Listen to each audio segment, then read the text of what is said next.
right? Okay, here we go. You look at the ingredients you have: the fire pepper, the axe nut, and the pieces of the mammoth bark. You lay them out next to the boiling cauldron and take a look at the recipe scrap. So, we have a little equation thing to do. I'm a bit confused. Fire pepper, axe nut, pieces of mammoth bark. It says that, but there are 4 different things there, and there are only 3 things here. You'll have to figure this one out on your own. A number xyz points to xy point z. I don't know what x, y, and z are. Maybe they're the top ones? I don't know. Anyway. The history of passports. I'm sure it is fascinating. How could it not be?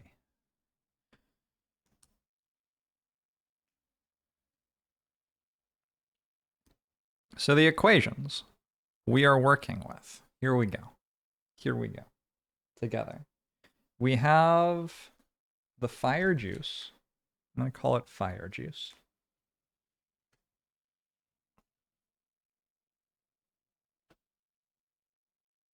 Plus the axe nut. Plus the bark. Equals 24. We have the axe nut minus...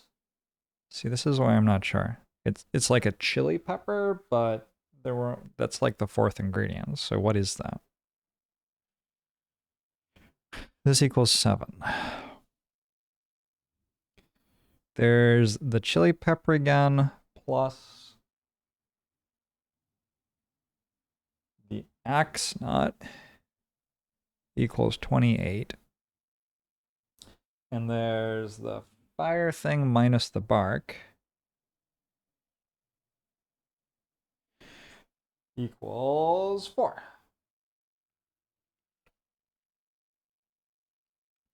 So now we have to look at this and work out something. But I'm not actually sure what we have to look out. It didn't actually say what we had to work out. Just a thing that I will observe. 3 of them have A in them. 3 of them have B in them. So probably if we like set some equations equal to A, we might be able to find something out. So we could say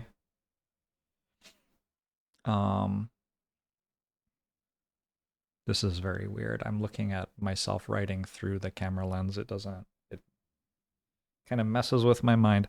We could say A equals 24 minus B minus F.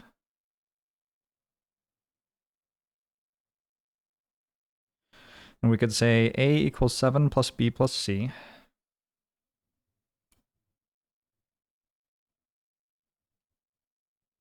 And we could say A equals 28 minus C.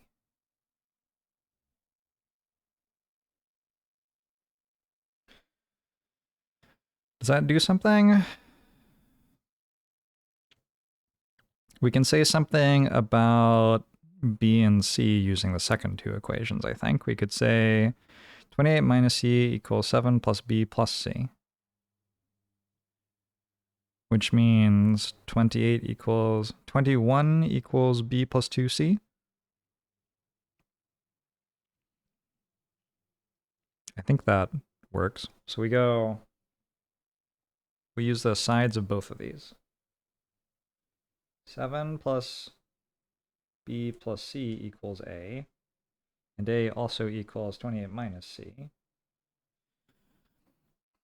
And then we can add a C to both sides and subtract 7 from both sides and get B plus 2C equals 21. So that's some sort of equation that we had. All right, what if we set equations equal to B? Wolfram Alpha can do a solved system of 4 equations, even a step-by-step on the answer, but it won't give the steps to you without paying for premium.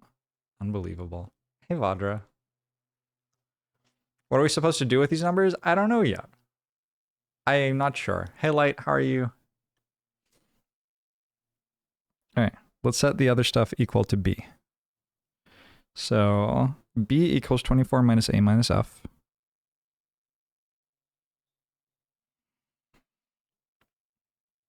B equals a minus c minus 7.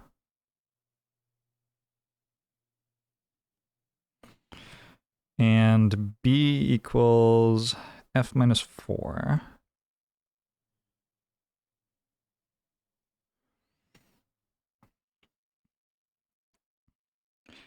So we could say something about a with this, I guess, by saying f equals f minus 4 equals 24 minus a minus f, which says 28 is equal to a plus 2f, I think.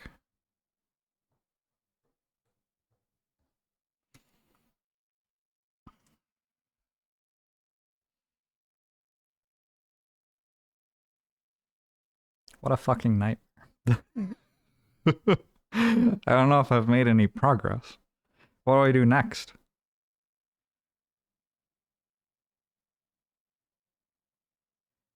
C plus A equals 28.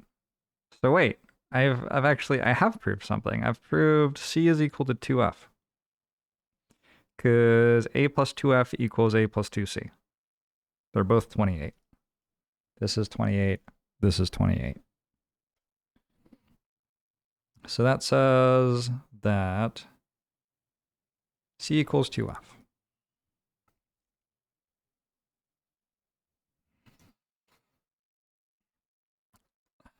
Now I could set, excuse me. Now I could set all these equations. I could make them all relative to F, and then I'd have 4 equations that cared about F. Seems like a thing to do. Why weren't we doing more math before? Exactly. So we have F equals 24 minus A minus B.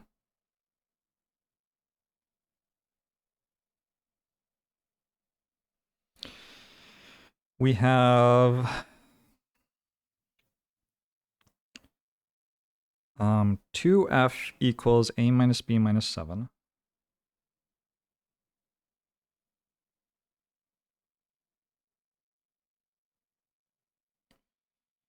We have 2F equals 28 minus A.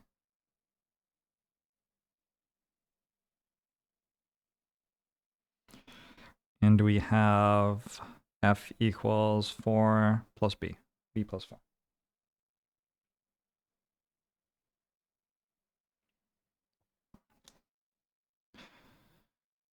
All right.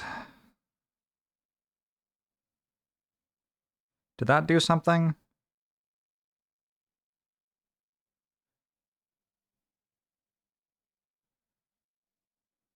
Probably.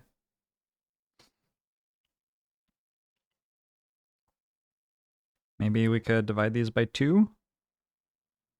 I don't really want to do that. What if I multiply the other ones by 2? Twitch chat, my brain. My writing's getting slowly smaller. Thanks for the 4-month spellcaster. Love this math game. Is it new? Absolutely. Absolutely.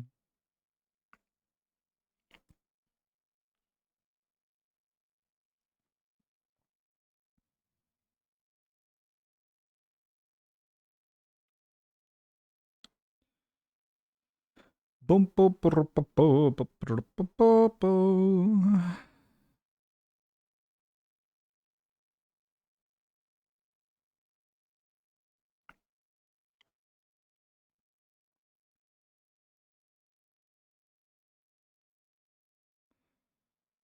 I can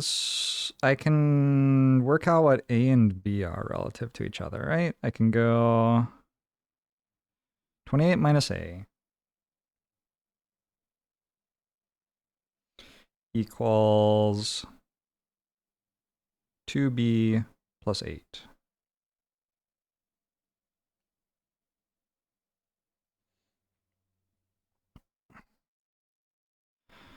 And then I can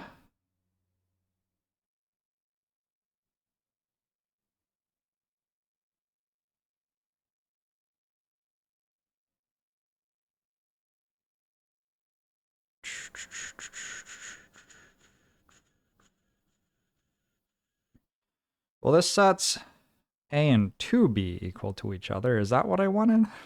Oh, that's what I wanted. 20 minus A equals 2B.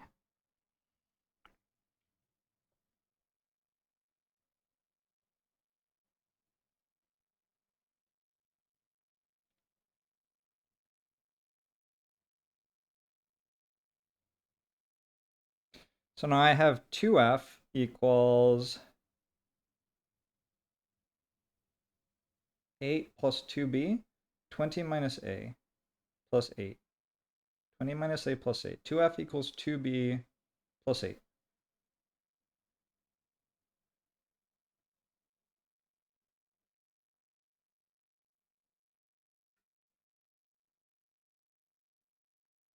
I've just written F equals B plus 4 again, but I did it in a very roundabout way. Oh, this is reminding me of classes in college that I didn't enjoy.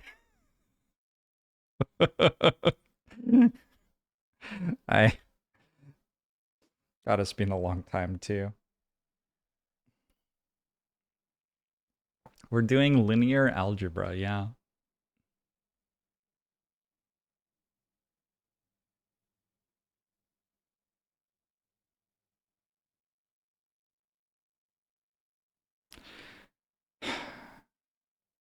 Do I have to work out an equation for F in terms of only A? And then I can... But I've already done the thing with A. I already know about A.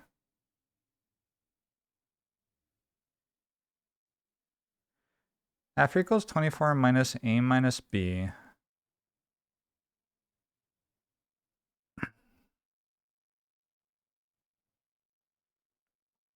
Two F equals 28 minus A. F equals B plus 4.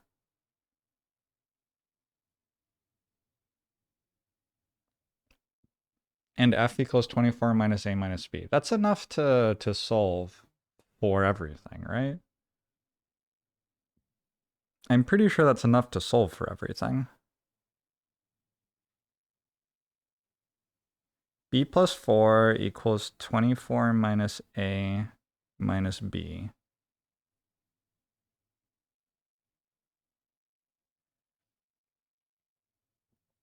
So A...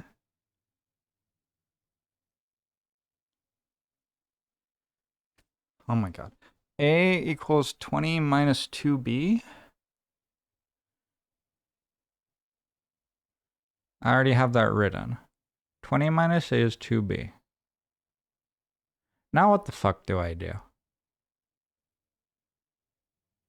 Why are there 3 variables at once?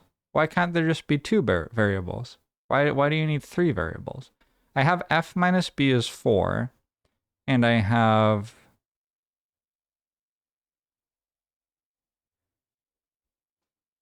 F equals B plus 4. That's the same thing. I don't remember linear algebra. I'm getting old.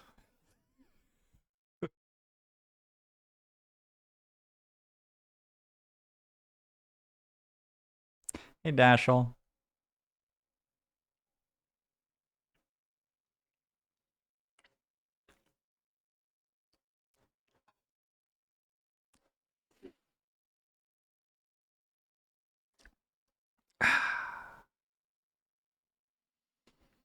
Do math for 3 hours until the polar bears leave you alone. Why am I not dead yet? Like, the polar bears and the ice wraiths have been attacking me this entire time, presumably. And Sam is in charge of this. Sam just likes logs. Sam is basically a golden retriever. He just gets really excited when he finds a stick. That's his entire personality. And we're having him solve 4 variable linear equations.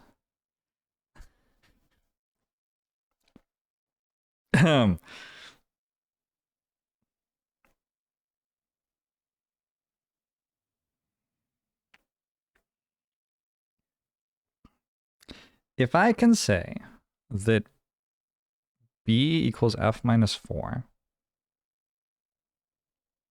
and I can also say that b equals 24 minus a minus f, shouldn't I be able to say what b is just from that? Why do I need the other shit? That should be enough. B equals f minus 4. F minus 4 equals 24 minus a minus f. A equals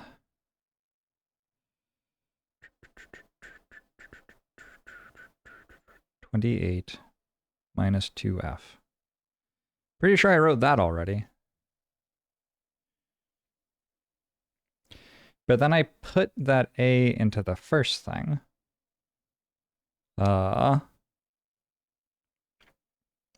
B equals 24 minus 28 minus 2f minus f.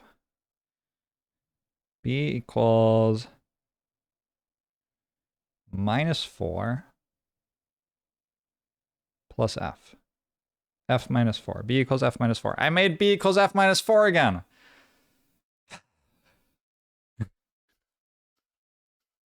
I've done it. All right, we must have to go somewhere else.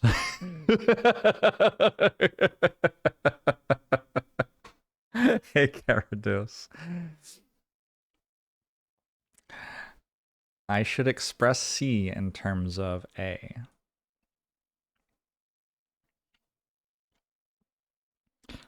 Let's express C in terms of things. C equals A minus B minus 7.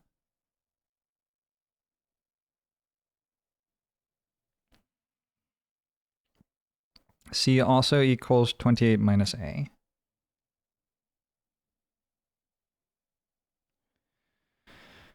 Are any of these familiar to me?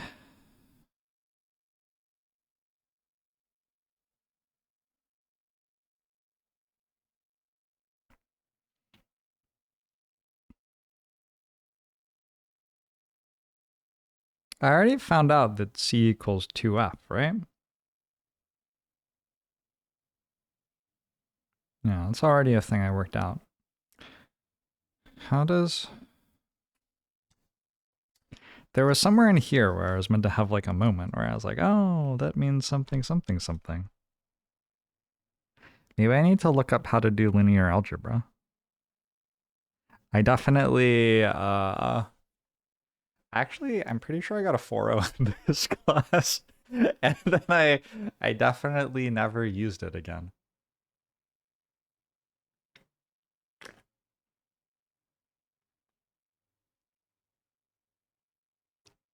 You want to call FD instead? This is what your college algebra teacher called a system. I've got 4 equations in the system. You know, Doyle Brunson had a system for Texas No Limit Hold'em. Hey, Nagati Knight. I'm glad you got a chuckle.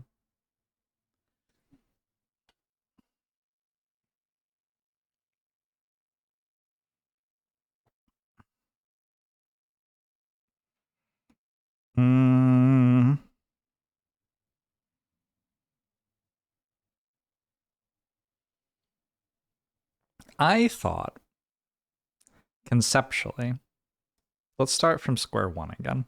I'm going to use the entire pad of post-it notes, apparently. F plus A plus B is 24. A minus C minus B is 7. C plus A is 28. And F minus B is 4.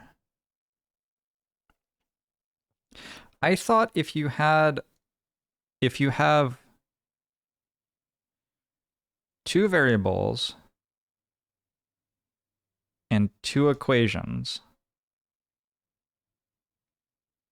I thought if you had two variables, you needed three equations to be able to guarantee you could find out what all the variables were. There are four variables here, and I only have four equations.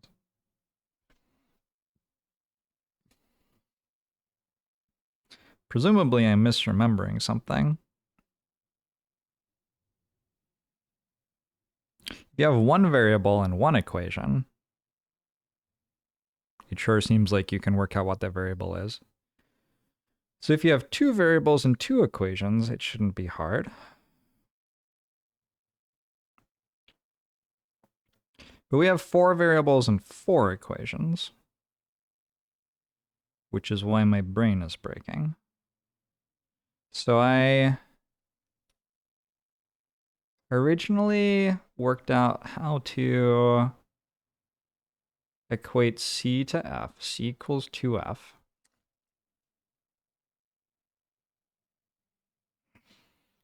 And now I only have three variables and four equations, which should make it easier.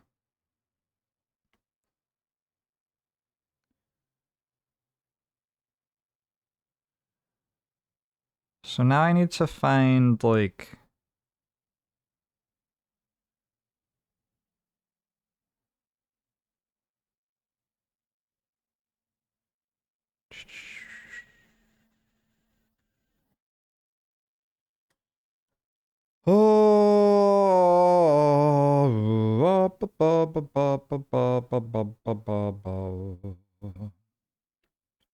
let's just try setting stuff equal to other stuff. So F plus A plus B is equal to 2F plus A minus 4.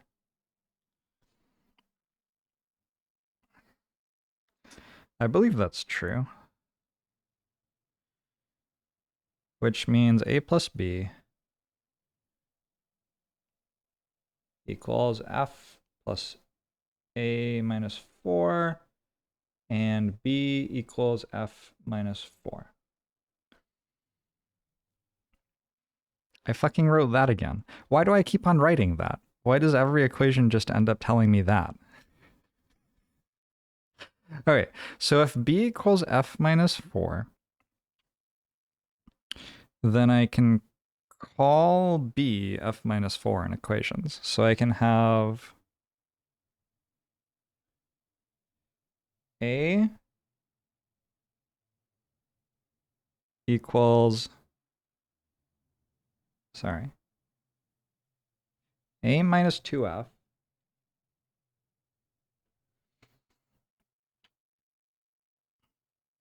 minus F minus 4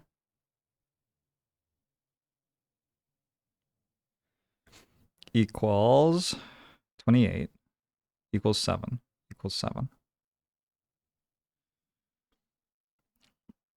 Which says A minus 3F equals 11.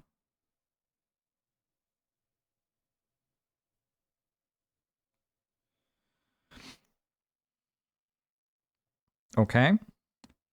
And then I can have the other equation with A in it. F plus A plus F minus 4 equals 24. So that says 2F plus A equals 28. Let's do it the long way, though. F plus A plus F minus 4 equals 24. 2F plus A equals 28.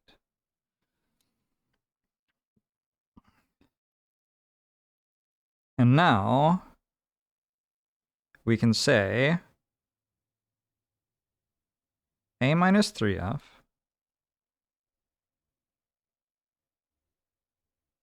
equals 2f plus a minus 17.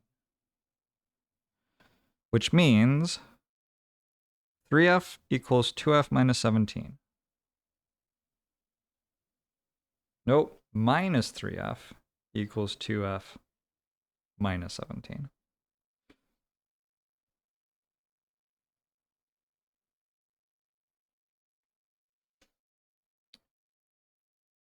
So 5f equals 17.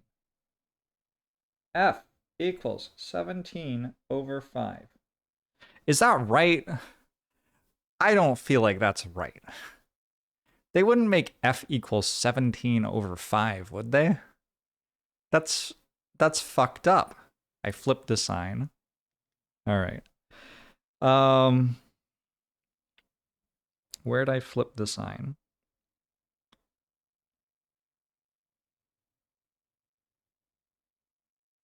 A equals minus 3f. 2f plus a. 2f plus a is 28. And we have to set it equal to 11, so you subtract 17 from it. A minus 3f equals 2f plus a minus 17. I think that's right. Subtract a from both sides. Yeah. Add 3f to both sides. Add 17 to both sides. I don't understand where I flipped the sign. Where did I flip the sign? A minus c f plus a plus b and b is f minus a, or f minus 4 rather. Yeah, actually, I don't. Where did I flip a sign? A minus 3f equals 3, not 11. Okay. Ah.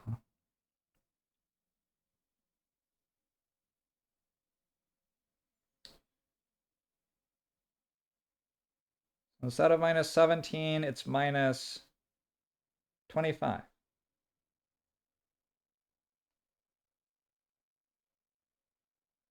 F equals 5.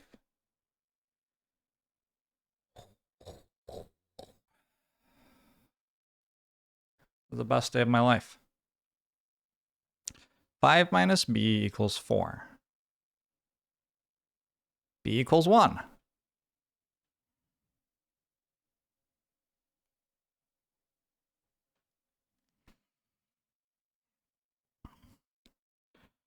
Five plus 1 plus a is 24. A equals 18.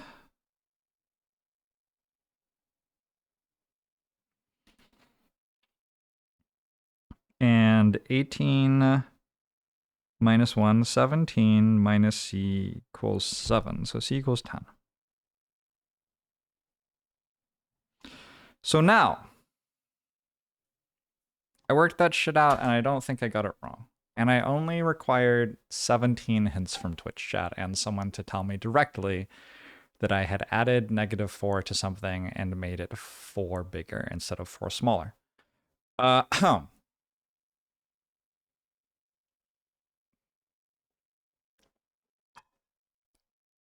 Good shit. Now what the fuck does that mean? Doesn't fucking mean anything.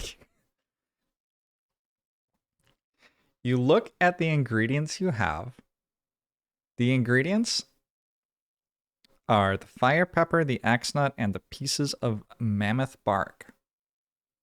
You lay them out next to the boiling cauldron and take a look at the recipe scrap. A number XYZ points to XY point Z. XYZ, a number XYZ. So it says the ingredients I have are the fire pepper, the axe nut, and the pieces of mammoth bark. So maybe what we need to do is just use the number for fire pepper, then the number for axe nut, then the number for bark. So that would be F A B 5181. That can't possibly be it. That's not, no, that's not right. What else could it be?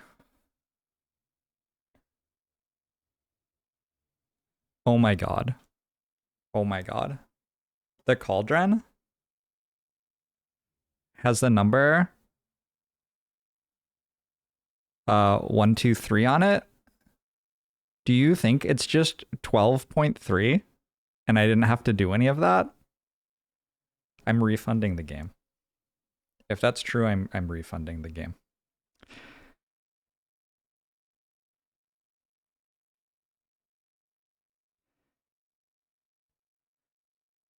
Um,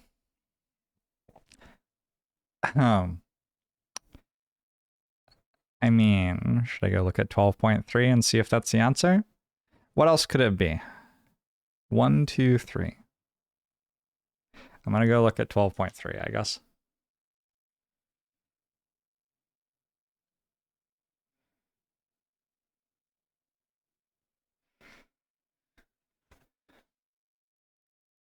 It is not 12.3. All right. The cauldron says 1, 2, 3 on it. The ladle has the number 30 on it.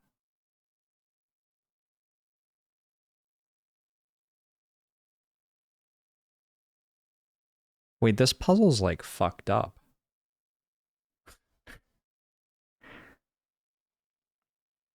There's a There's a somewhat hard to see number 30 in the handle of the ladle right there. I don't know if you can see it now. It's like kind of darkened and smudged, but there's definitely a 30 there. So there's a 30 on the ladle and there's a 1, 2, 3 on the pot.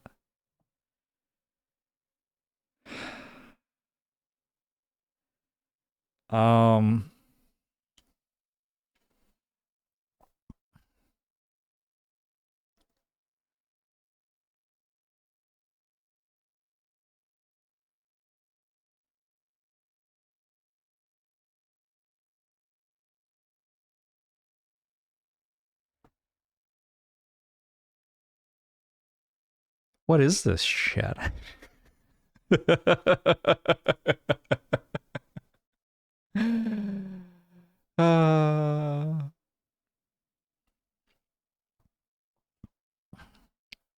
There's a 1, 2, 3 on the cauldron and a 30 on the ladle.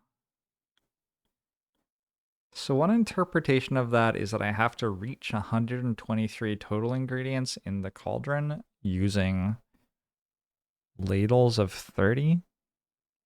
A number XYZ points to XY point Z.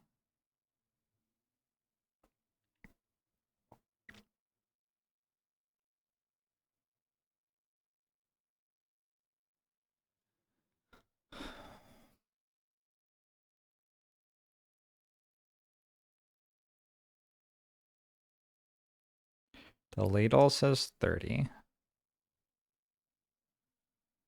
The cauldron says 1, 2, 3.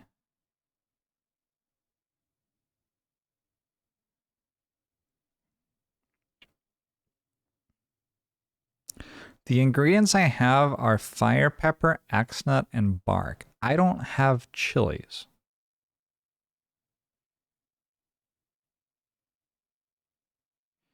Maybe I meant to put 123 worth of ingredients in the cauldron using A, B, and F.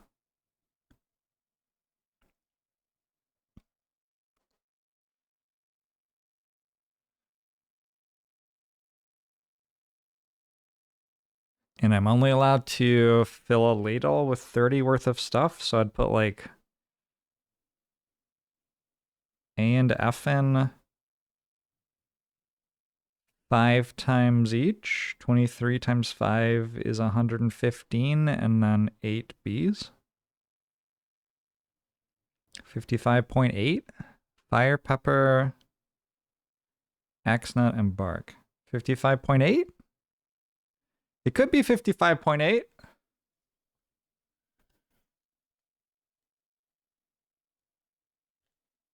There's no 0.8 on page 55. Of course there isn't. How could there be a 0.8? There are never that many entries.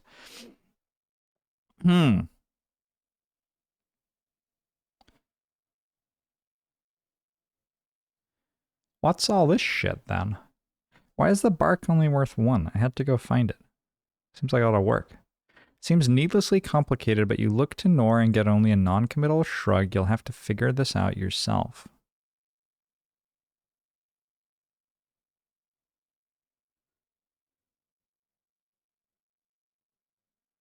Do I add them all together?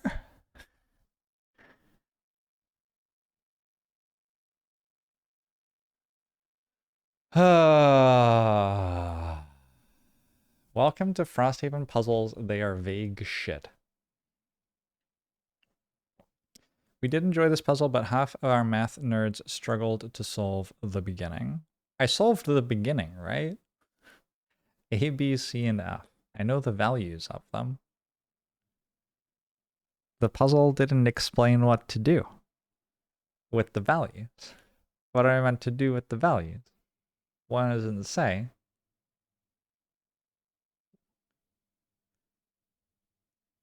I didn't say what to do with the values. Who wants to give me a hint? I'm ready for a hint. I think a hint is allowed. What do you do with a cauldron? You put the shit in it. Hint number 1, do we know what a fire pepper looks like?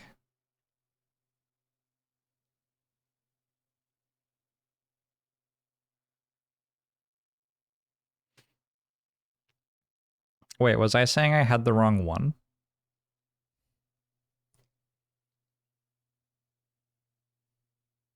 Is a fire pepper actually the pepper? So a fire pepper is actually C. So it's 10, 18, and 1. 28.1.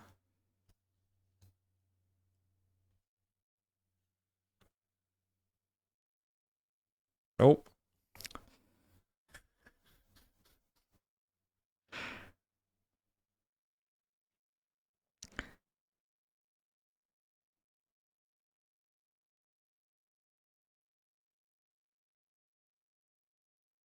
I was on to something a moment ago for the record.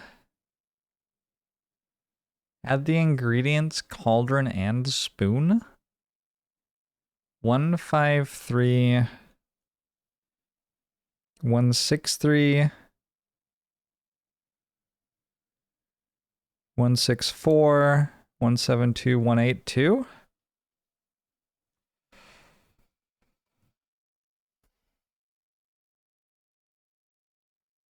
The Eternal Crave. There's more to a soup than just the ingredients. Apparently there's also other things. Sure. You throw the ingredients in what you surmise are the proper proportions, and Nor stirs the cauldron. She produces a tasting spoon, dips it in the stew, and then holds it out to you. Sample your work, she asks. When you hesitate, she tries it herself and frowns. No, it's too weak and the proportions are wrong. Is that how many leaves a fire pepper has? And that X-nut looks off too. Luckily, you don't have to start over. You just need to figure out what the correct amounts are and fix your mistake. So I put the wrong amount of stuff in it.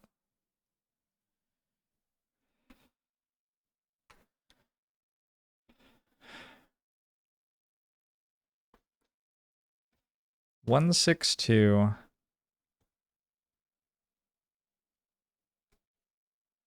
.2. All right, we're back here. How many leaves does a fire pepper have? It looks like it has 5 leaves. So 50 for the fire pepper. The axe nut looks off too. It's 123 for the cauldron, 30 for the ladle, 5 fire peppers, 1 bark, probably. What's wrong with the axe nut? 3? Maybe 3 axe nuts because there are 3 little things on it? How much was an axe nut? I don't remember. 18, 36, 54.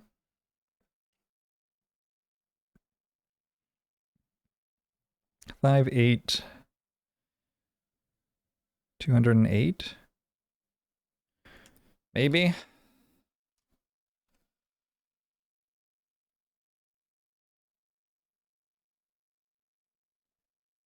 Well, there isn't a 20.8. So no.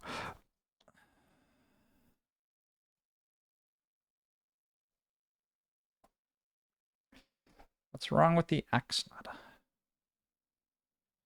So on my loot deck, there should be an axe nut. Wait, what the fuck?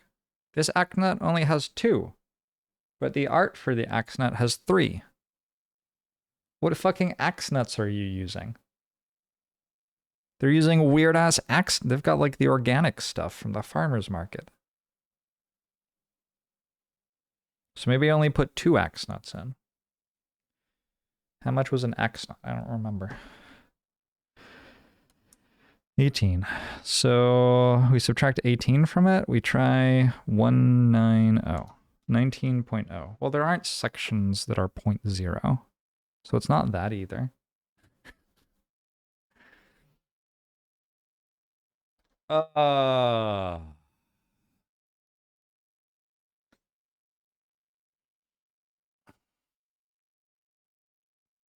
Okay.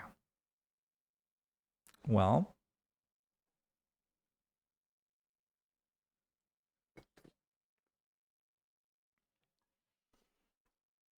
did I not put the ladle in enough times? So 5 chilies. Let's try doing it with 5 chilies and see if that's just like, see how they feel about that.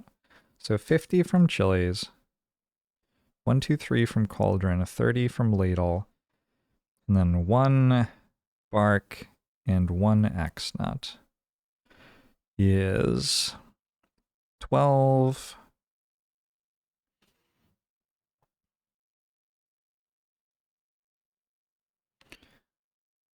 10, 11,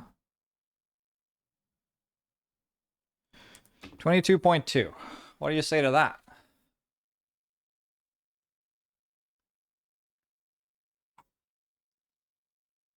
This is not, that says Avalanche, which is not the mission I'm on. Why did I find one that was actually related to what I was doing, and then all the other ones are not? They said the axe nut looked weird. I mean, the axe nut does look weird. So maybe if an axe nut only has 2 things, it's a different number? What is an axe nut right now? 18? So maybe it should only be 12. Holy shit. So let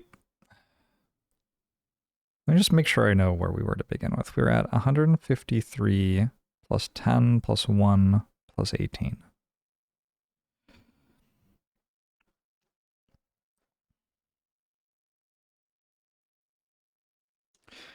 $18.2, which doesn't work. It tells me I'm in the wrong place.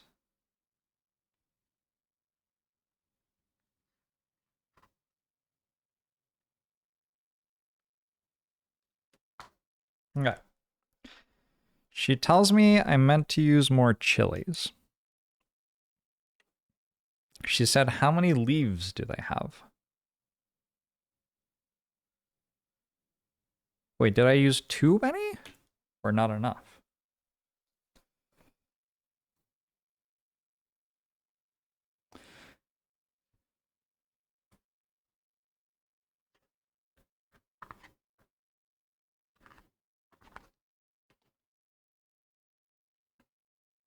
It's too weak and the proportions are wrong. Is that how many leaves a fire pepper has?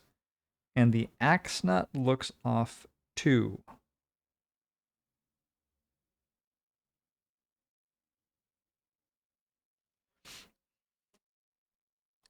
Do I know what a fire pepper looks like? I do.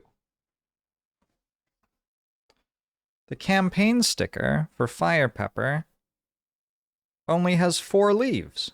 Holy shit. Okay, okay, okay, okay, okay, okay. So the fire pepper is actually worth 8, I think. And the axe nut is actually worth 12, I think. At which point we get 8, 9, 21, 174, 17.4.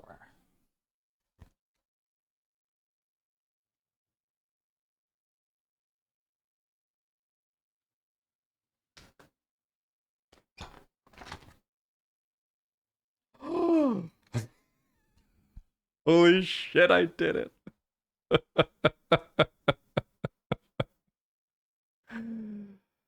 Oh my god. Oh my god.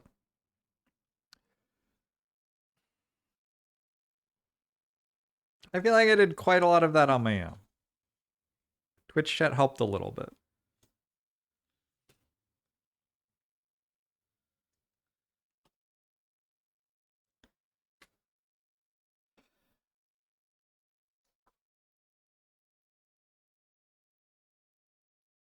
Yeah, that puzzle was too hard for you? Come on.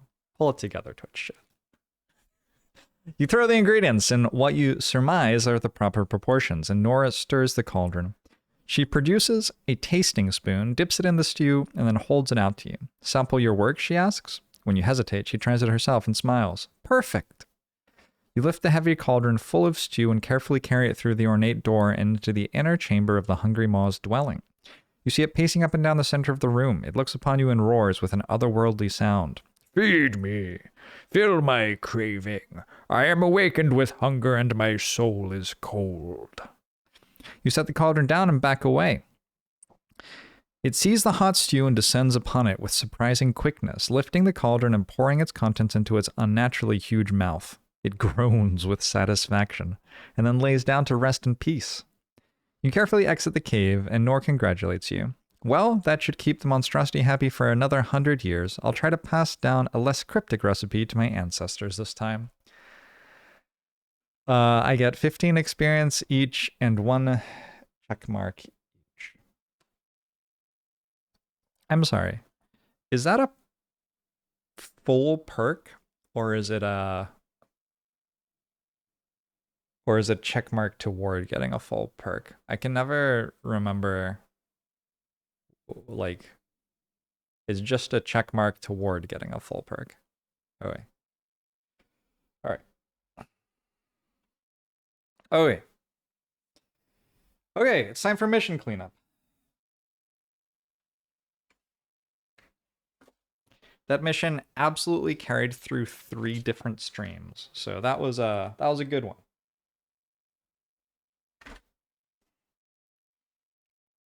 Now that there are more people here, I am curious whether this sleeve or this sleeve looks better to you. So the one on the right is matte, which makes the glare less bad. Like, there are ways to make the glare really bad on the one on the left, which it doesn't. It's hard to do that with the one on the right. In Zoom, this is the one on the left, and this is the one on the right.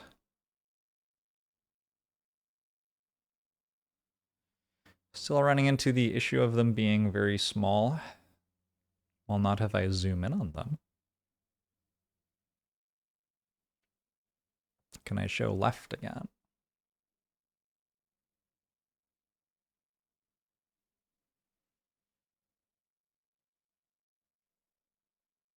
I'm not really expecting you to be able to read this card like here. It's just kind of like, when you need to read it, I will zoom it for you down there.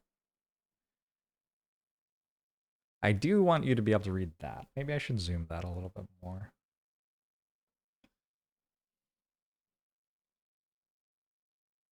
Feels like that could be bigger by default.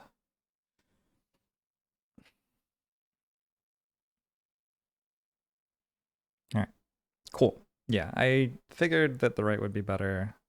So all the character cards are in those except for Sam's, and I can swap Sam's into them too at some point.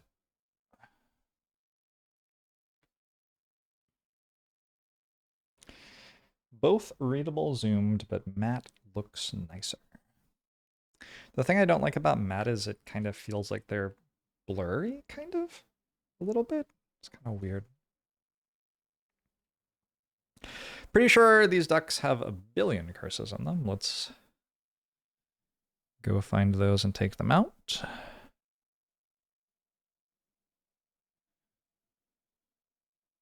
Oh, hey. Lyle's deck was actually normal. I know the monster deck has like 5 blesses in it or something obscene. Both are readable zoomed, but matte looks nicer. All right, cool. They weren't too expensive. I didn't buy Dragon Guard or whatever they were, but I got a pack of like 1,010 different colors from some other company, and they seem fine. And I don't have to shuffle them anyway, for the character cards at least. So should be okay. Weird that the enemies just kind of stopped attacking me there. I don't know what's up with that.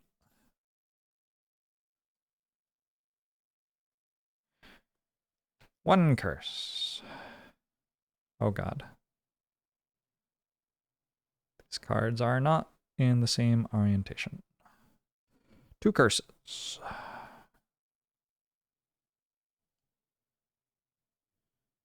3 curses. 4 curses. Sam had a good time out there. The enemies also don't want to deal with the monster. Yeah, I guess that's kind of fair. So what color sleeve should Sam be in then? Because I don't have brown. I can do orange or red. What seems more appropriate for Sam? Another curse. Another curse. I wonder how many of these there are. How many curses can the monsters put in your decks? Another curse, another curse, another curse. Hey, Asif. I'm glad you caught up.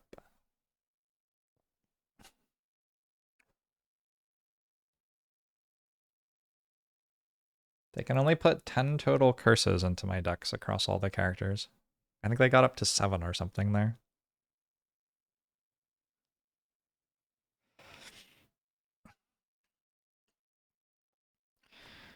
Crit, crit, crit, curse, crit, crit. I was wondering, my headcanon for what was about to happen was I was going to wake up a monster and it would clear the cavern with me kind of watching it doing it, and then it would be a recruitable character. That was my personal headcanon for what was about to occur.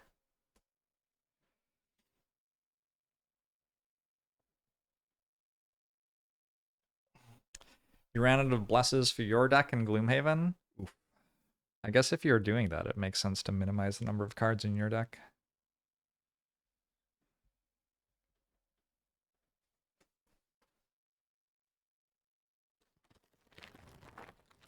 Look at all my toys. I have so many toys. Oh my god, Twitch chat, I'm having so much fun.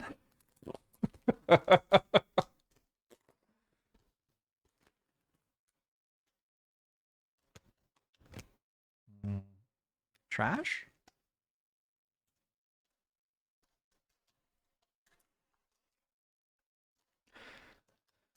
It's different from Gloomhaven, where they were separate between monsters and characters.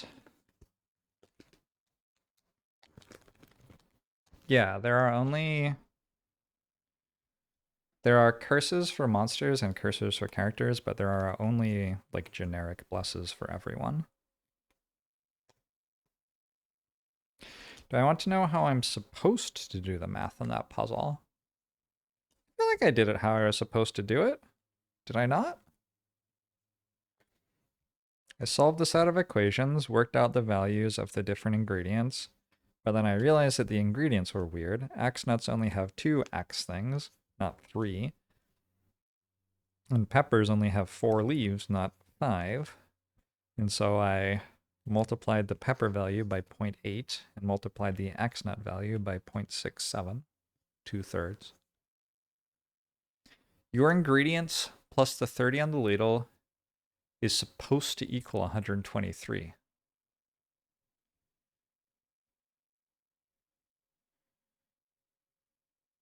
I don't... Are you sure? I don't think that's right. I feel quite confident that that's wrong.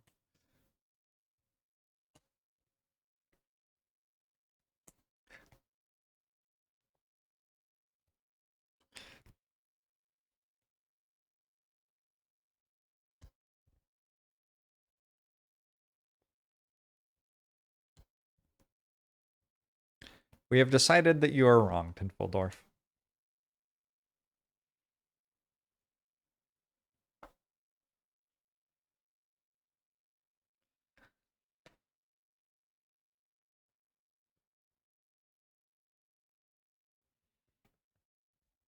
Sleeves are kind of like USB sticks, is something I've discovered. The top of the sleeve always takes at least 3 attempts to find. Sucks to be you, I guess. I guess so. The thing is, if that was the solution, why wouldn't you just go to 12.3 immediately? But also the solution wasn't at 12.3, so...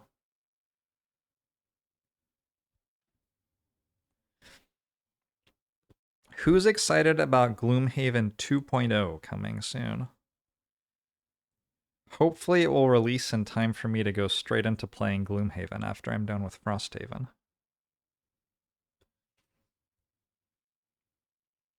You're not saying 12.3 was the solution. What was the solution?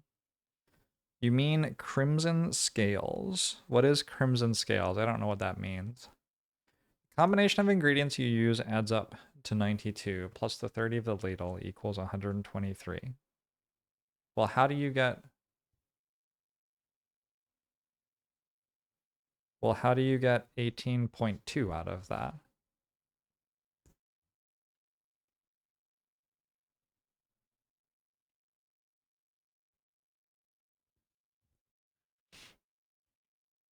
You're more excited for the Gloomhaven TTRPG.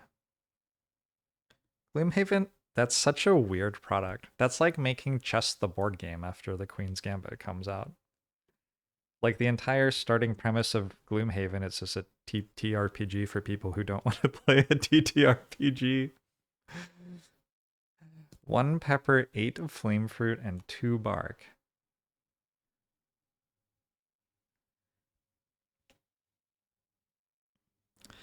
One pepper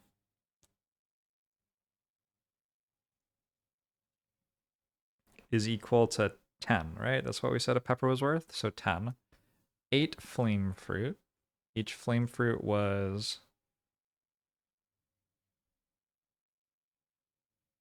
5.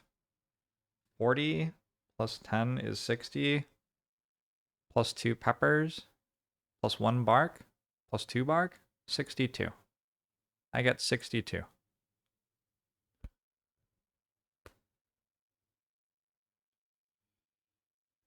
TTRPGs are wild. The entire licensed TTRPG space is mostly just shovelware looking for something to put a brand name on.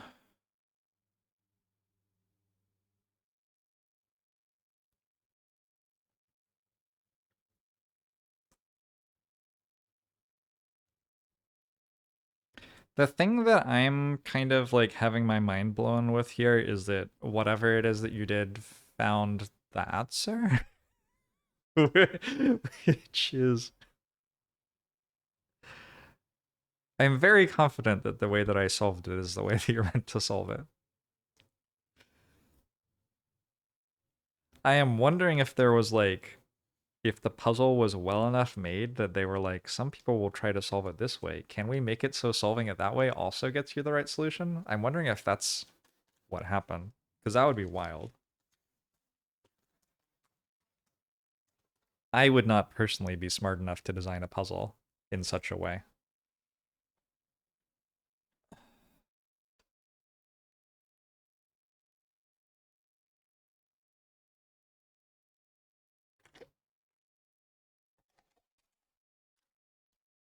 There's at least one other solution that works. By works, do you mean gets you to 182, or do you mean there's another section in the book that gives you a different outcome if you go to it?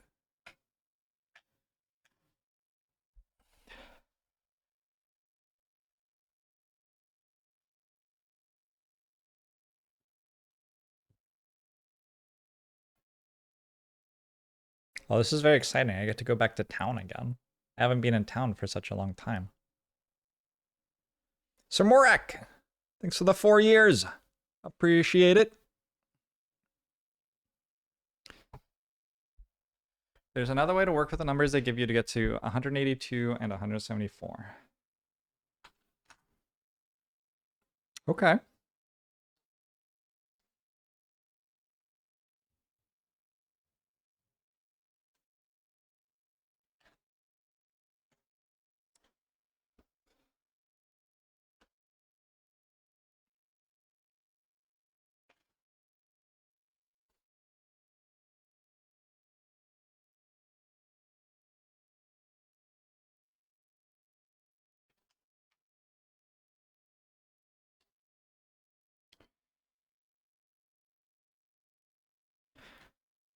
I'm kind of blown away by how Lyle just kind of feels like he doesn't do everything, but then every mission, I'm pretty sure he kills all of the hardest enemies and also sometimes teleports us across the map, winning a mission we would certainly have died on without him. Like, I went from thinking, like, when we can replace Lyle with someone good, our party's going to be so good, to thinking, when I replace Lyle, I will not be able to win any missions anymore.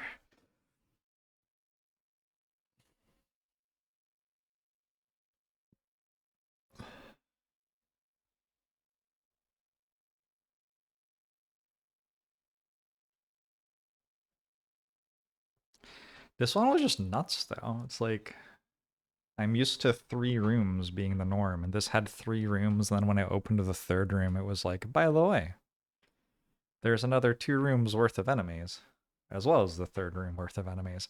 Also, you have to go to the other side of the map. And then it gave me a puzzle to do.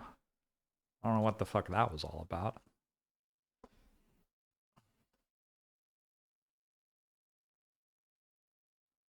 I was meant to get frozen corpses, and I didn't even use them. Why did I have to get frozen corpses? What the hell?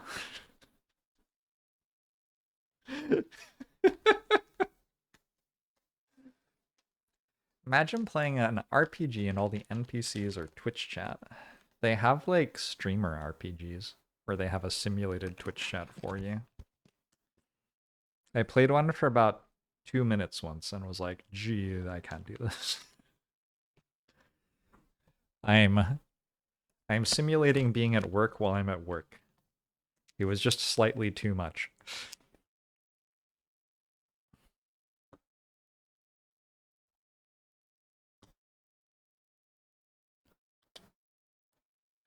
What was the length for the mission? It was 2 out of 3 circles. Like, if it had been 3 circles, I would have been like, oh yeah, okay, I get it. 3 circles, sure. This was only 2 out of 3 circles. What's gonna happen when there's 3 circles? Oh my god. It's fucking wild. Uh, Plastic bags?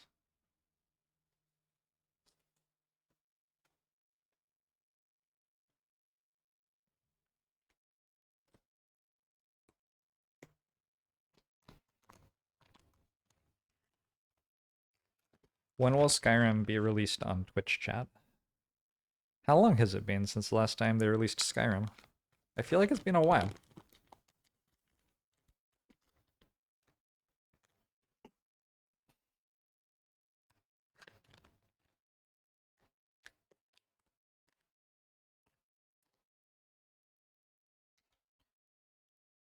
You have to prove the Riemann hypothesis. Fortunately, I'm very smart. I need another green sleeve and another orange sleeve. What child is this who is laid to rest?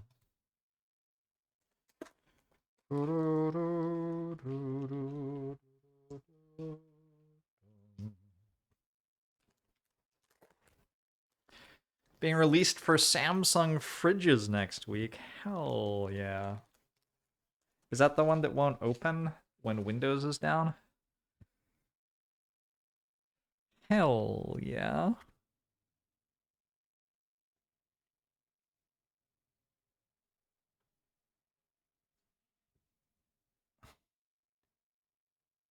Lyle could solve P equals NP. Wouldn't even be hard. Just like use shadows. Now I'm thinking with shadows.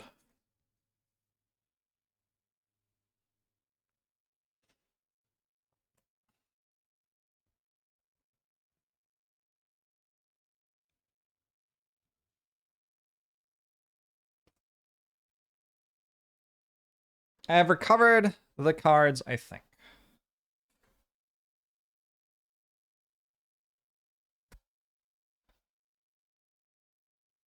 Some ice wraiths in a baggie.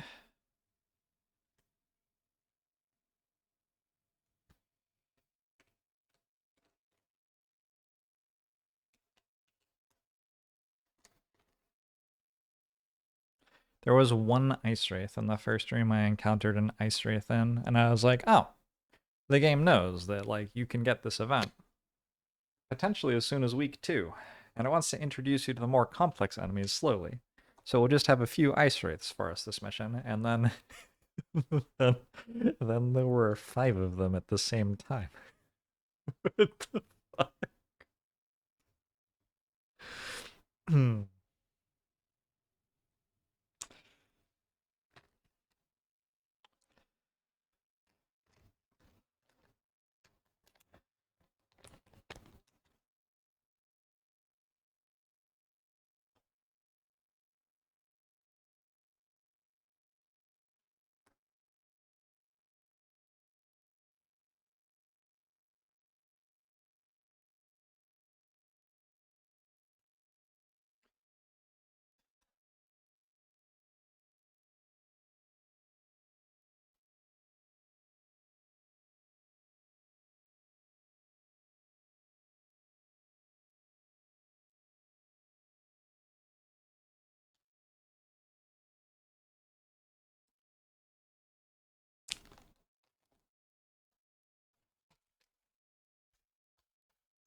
Frosthaven has no chill. Whoo. Drum kick, please.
Somehow that's a core workout.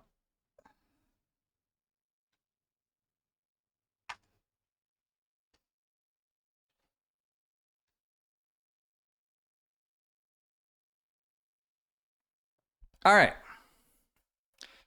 I successfully reset health, removed all conditions, sure, whatever.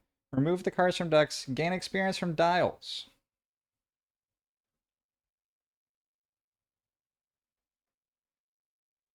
Verna. And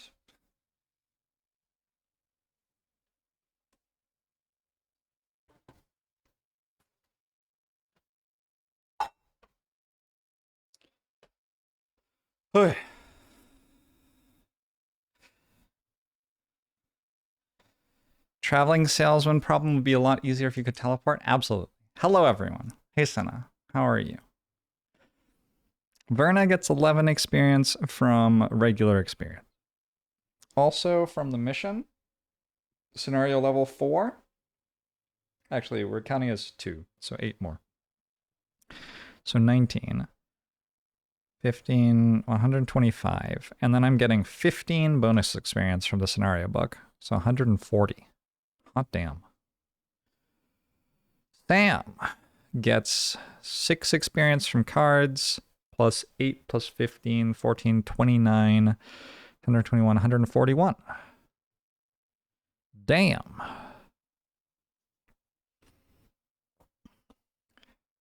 Harper, 12 experience from cards, plus 8, plus 15 is 35, 146. 4 away from a level up. And then Lyle, 5 experience from cards. 1, 2, 3, 4, 5. Plus 8 is 13, 28, 99, 119. Lyle is level 3. Congratulations, Lyle. Well, will be in town, if I remember. We're at 10, 20, 34. 34 out of 150 for our retirement quest.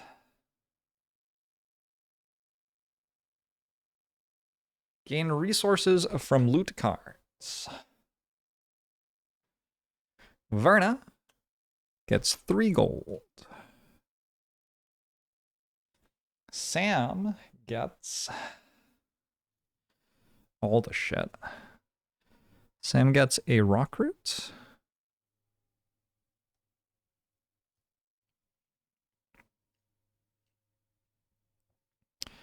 Uh, 9 gold. A hide and a lumber. And when I get a lumber, that is another point toward my search for the oak quest. I'm at 6 out of 8.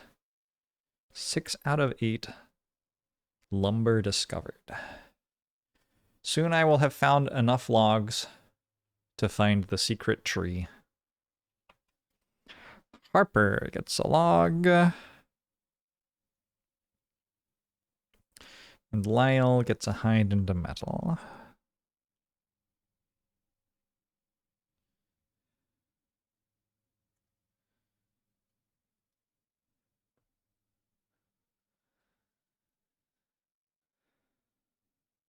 If you could just teleport to all points of the traveling salesman problem, they would all be adjacent. No, you can only teleport on 1 turn.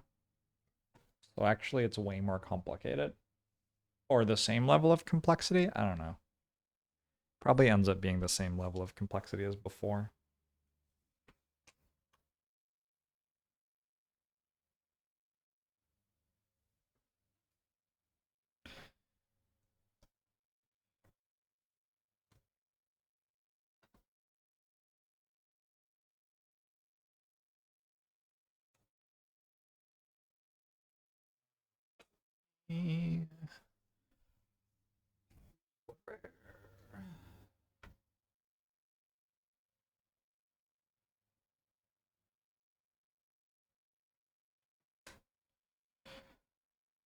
Wait. Get that stuff out of the way. Loot deck.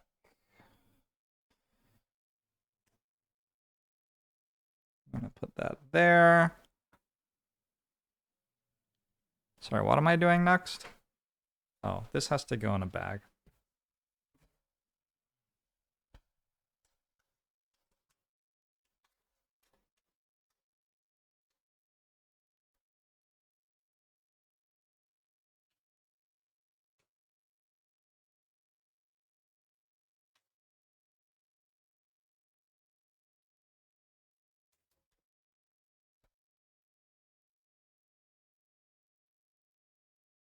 Volpina, how are you? Alright. Gain gold from loot cards. Gain resources from loot cards. Gain check marks for achieving battle goals. Specialist for Verna. Verna actually successfully did this. Never perform a basic action. Crushed it. Also died. Technically did also die. That is 2 perk marks, which gives me another perk. I think...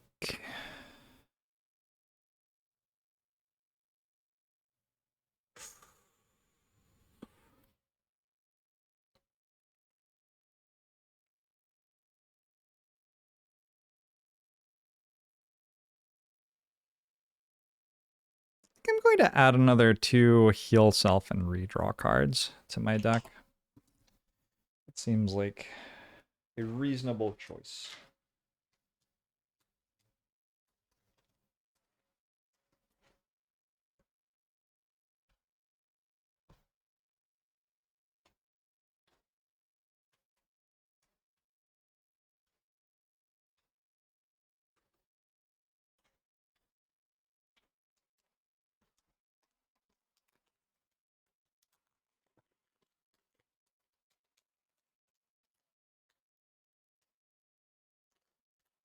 At first, I was just thinking about the fact that they like heal you for a little bit sometimes, and was not considering that when you heal, you remove statuses, which actually feels pretty significant. The more I play these missions, the more I notice that my people are getting hit with brittle, or wound, or poison. And being able to remove that with a card seems pretty good. A bit sad at how your profession just took down the world.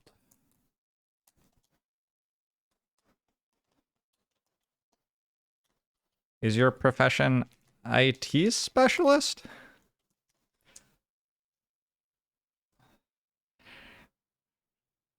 The other possibilities seem more problematic. All right, good.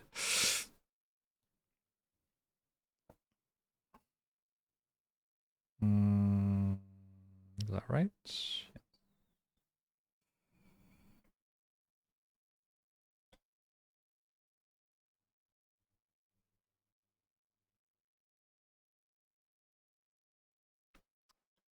You're the CrowdStrike admin? Well, you're your CrowdStrike. I don't know what CrowdStrike is. I just know that all the planes stopped flying, which is...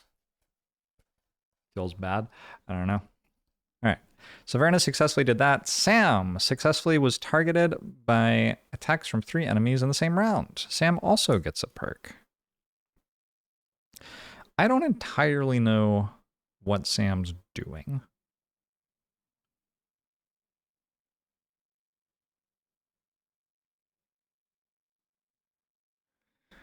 I'm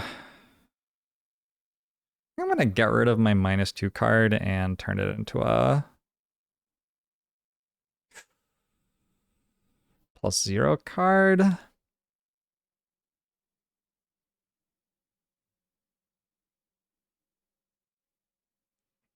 Yeah.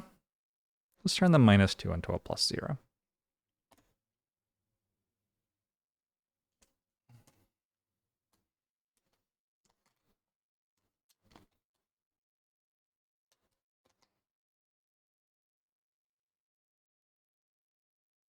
CrowdStrike met their climate offset goals for the next few years.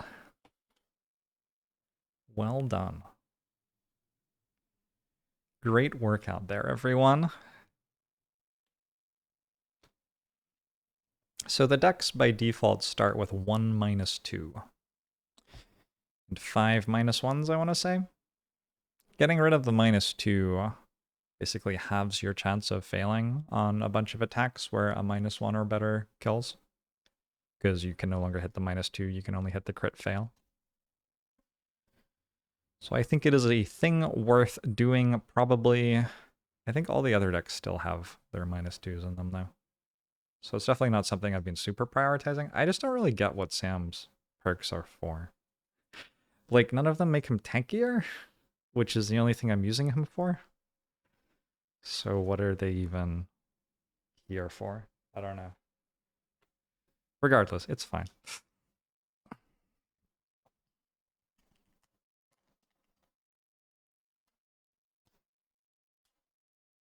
I wonder what my climate impact is at my job. Have any of you skipped flying to conventions because you could just stay home and watch JORBs? Huge. Huge if so. All right, next. Harper did not successfully remove a negative condition from herself or an ally 2 or more times. That didn't happen. Lyle did kill an enemy that had 2 or more negative conditions. All right. Battle goals done. Did I achieve any masteries? I sure as hell don't think so. Read the scenario conclusion. Already did. I gained 15 experience and another check mark each. I'm going to fill up my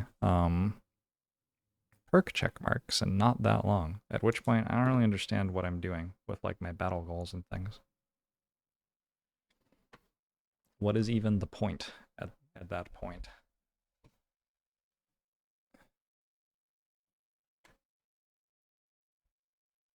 You spend all of your time on airplanes just so you can justify watching Jorbs all day. Oh no.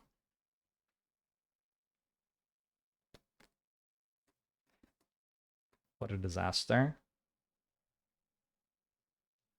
And Mr. King lives in Vegas, even worse.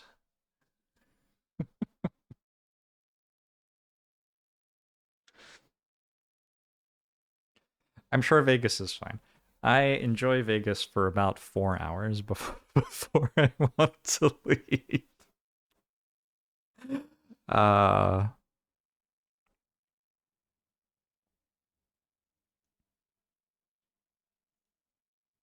sorry, did I do Lyle's perk? Wait, I'm really confused. Oh, Lyle was already at 3. 1, 2, 3, 4, 5. Yeah, okay, I see. But Harper does get another perk from the scenario giving a perk. Replace a -1 card with a poison enemy card? I feel like I'm getting kind of bad at poisoning enemies. I do not hate that idea. Do not hate that idea at all. All right, let's do that. Replace a -1 card with a +0 in poison card.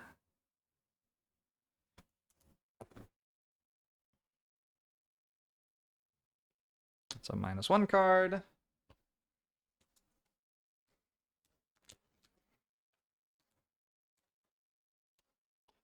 It's a +0 in poison card. Easy.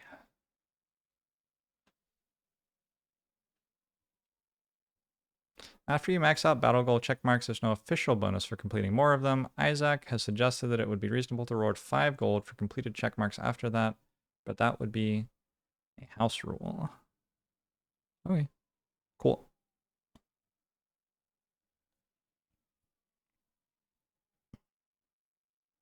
It would be nice to have some reason to care about them. Otherwise, it just kind of feels like a big game mechanic has disappeared.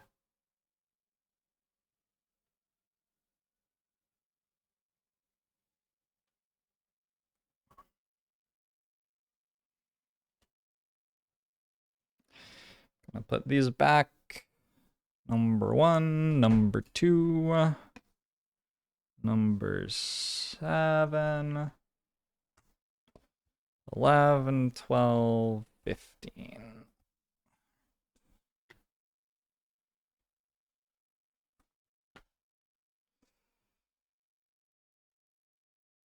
Is that the Bone Shapers deck that I'm modifying? It was. Did I put it in Lyle's deck? Wait, I'm confused.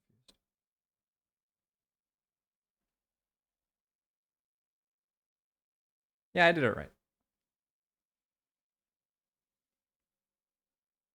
Did I do it right?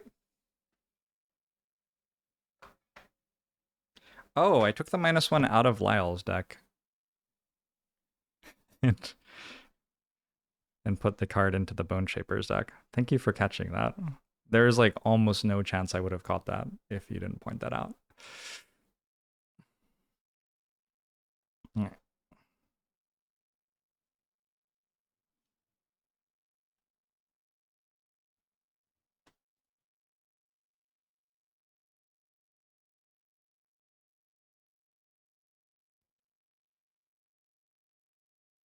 All right, gang.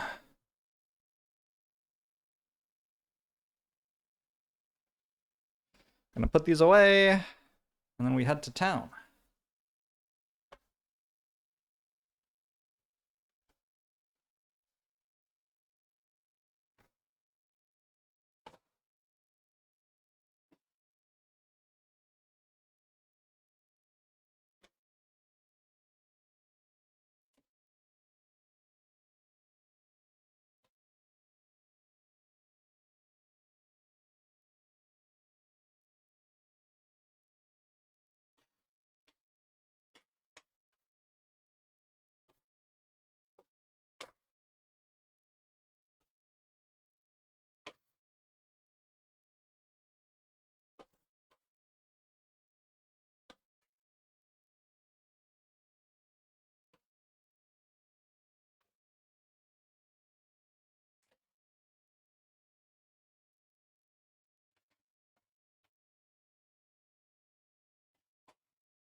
The housewife is raiding. Hey, how's it going?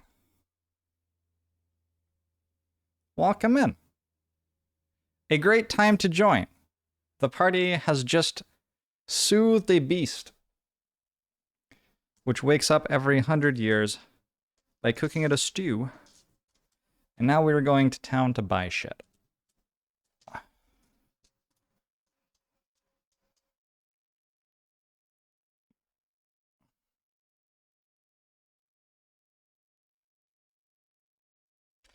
Bone Shaper and Deathwalker get mixed up a lot. Yeah, there's a lot of like overlap with them in my head. I think part of it is actually that Deathwalker's slot number 4 in the party, but Bone Shaper's often initiative number 4 in the turn order. I think that's part of it. Like, it's not just the semantics of like death, it's also something about the order I have them in. Trips me up a lot. Okay, where's the map?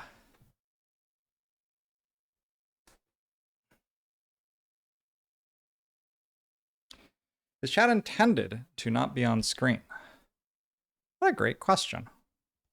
I think I set chat up. So if it isn't here, it must have broken at some point.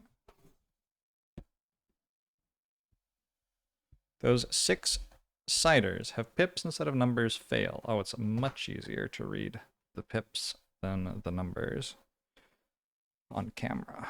I bought those dice specifically for this. This is a better way to do it. In this instance. Welcome back to the northern coast. Let me see if I can get chat on screen. As you have pointed out, it is not here. Twitch chat. Yeah, it's there. I'm just gonna click refresh cache and maybe it'll come back.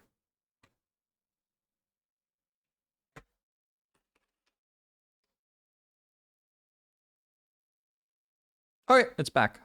Yeah, I don't know. Just needed to refresh it, I guess.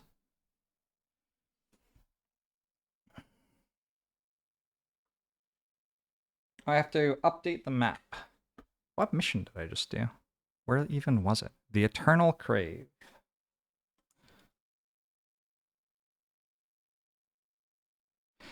in the mountains.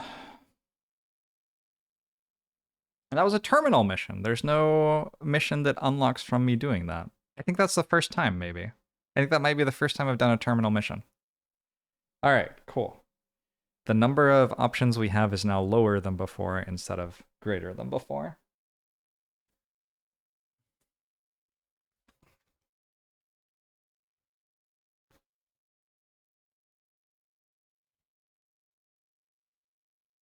We begin our outpost phase with the passage of time.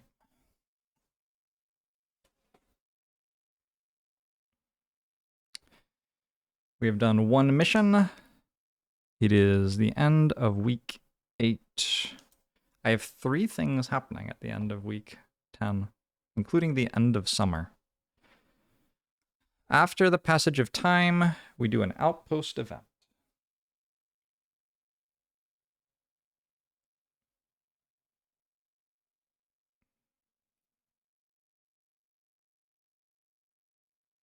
Have we not already done this? I don't think we have. Pinter Droman. Verna has read the name of a person in an outpost phase. We are at team building 5 out of 8. Retirement quest incoming.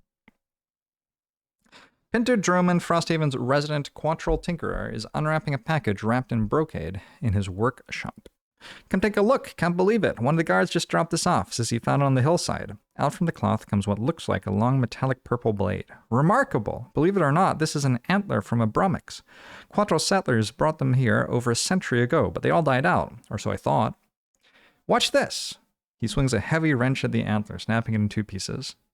All right, let's see if the myths are true. He grabs the 2 halves of the antler and gently touches them together. Like magic, the 2 pieces fuse back together, looking as perfect as when he first unwrapped the antler.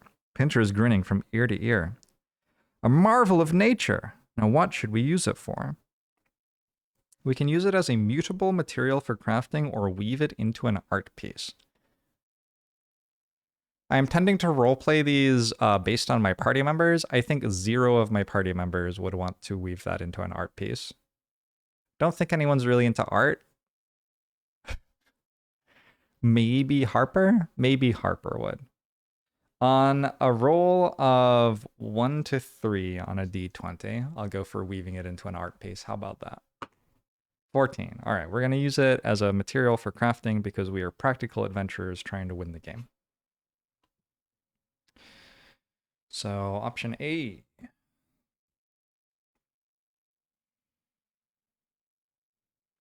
Pinter fires up the furnace. We'll need to get it nice and toasty to melt this beauty. Pinter lobs the Brummix antler in. Soon a purple liquid pours out the side and drains into the mold for 3 shiny purple bars. Should be good for just about anything. Take it. Just promise me if you ever find that beautiful Brummix, you treat it well. I heard they're crazy for axe nuts, if you'd believe it.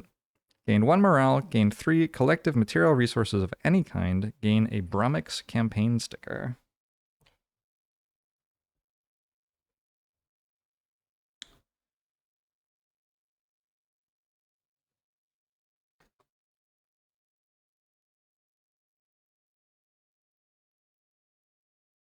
Brummix tracks. Oh. Fascinating.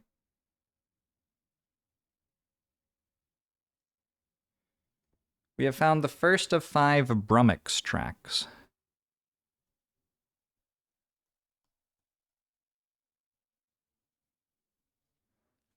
Are they crazy for 2 or 3-headed X-Nuts? I don't know. I couldn't say. We get 1 morale, bringing us up to 6 morale.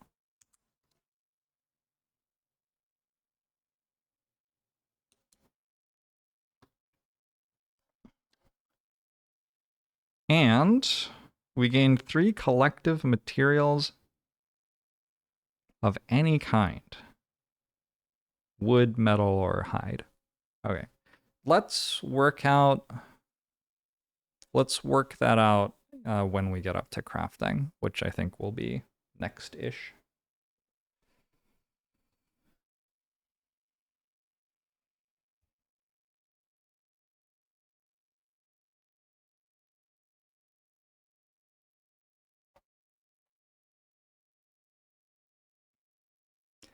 So next we do building operations.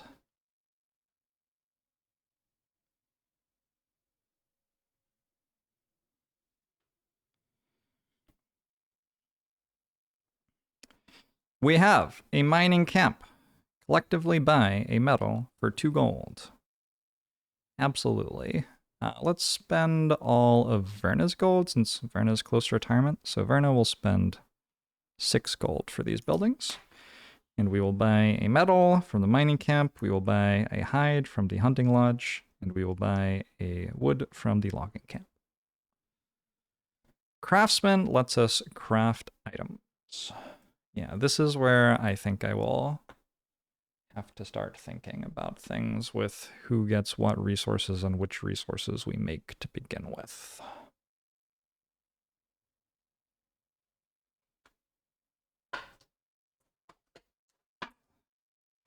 The craftable items are getting more expansive as the game goes on. Balanced scales we just unlocked.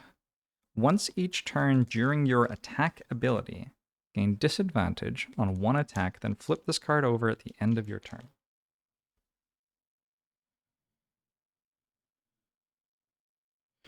Do you have to do that?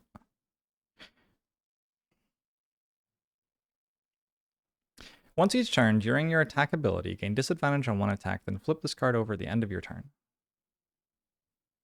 Verna has heard 5 out of 8 names.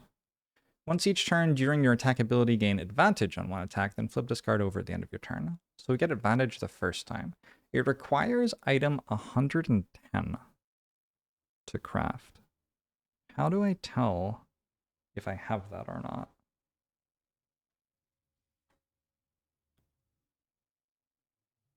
As long as an item card doesn't have progression track, it's optional to use. Okay.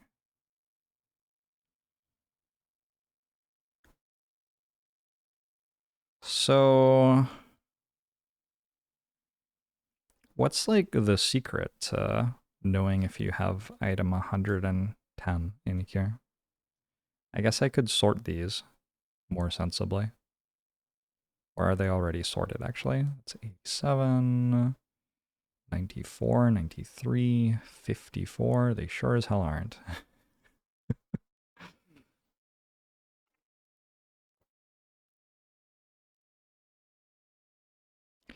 $54 again, 92, 76,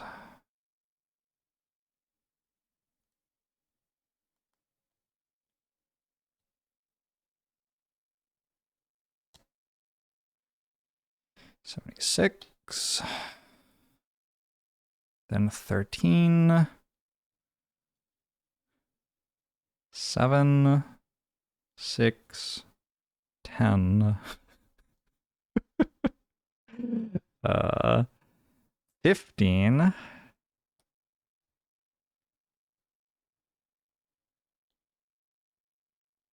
14, 14, 2, 3, 4, 4, oh my god, now 9, 8, 84, 11. Fucking hell. All right, so 9.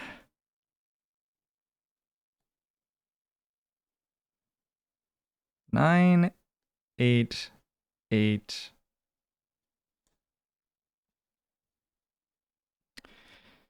84, and 11. So one thing I have determined is that I do not have item 110 yet, which means I cannot craft the balanced scales because the balanced scales require item 110 as an input to their crafting recipe. Let's take a look at what I might actually want to craft, given that I can't craft that thing. If only this could be done for us by some sort of computer. I'm the computer. Look at me. Look at me, I'm the computer now. Does anybody need a hat anymore? No, everybody has a hat. Does anybody need armor anymore? Everybody has armor. Does anybody need a spear? Kind of. During your turn, one of your single target melee attacks may target an enemy 2 hexes away. I do need Sam to have some sort of weapons. During your turn, grant an ally within 2 range a shield. For log and a hide. I'm gonna get Sam a protective scepter. Flexible slippers, no. Crude bow, no. Crude shield, no. Symbol charm, no. Dancing slippers. After you suffer damage from an attack, perform a move for 2. That is not bad.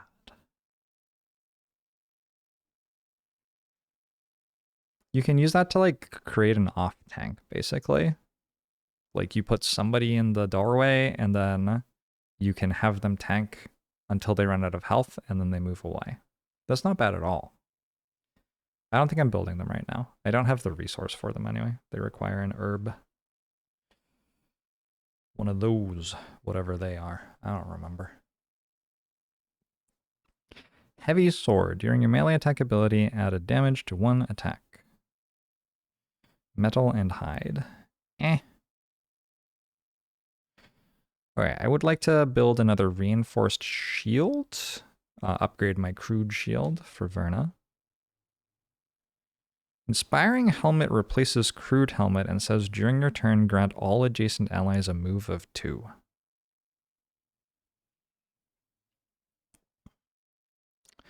Would someone like to do that?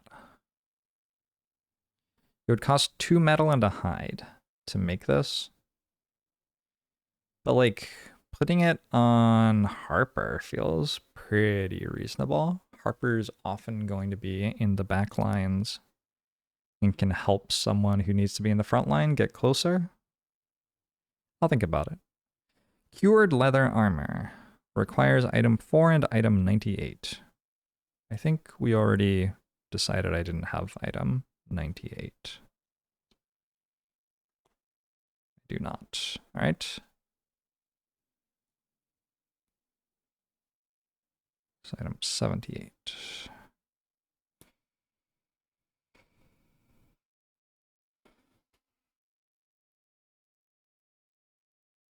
Have I played Gloomhaven? Yeah, I played a little bit on PC.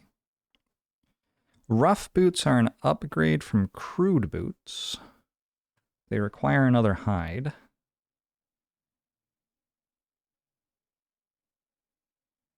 During your turn, add +1 move to all your move abilities. The thing is, the people who have crude boots don't benefit from that at all, to my knowledge. Ringing hammer during your attack ability, add confuse to all attacks. That would be nice to buy on Sam. I don't think we have, I need an X nut for it. I think we have an X nut.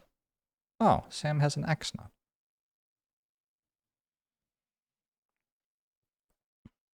During your attack ability, add confuse to all attacks.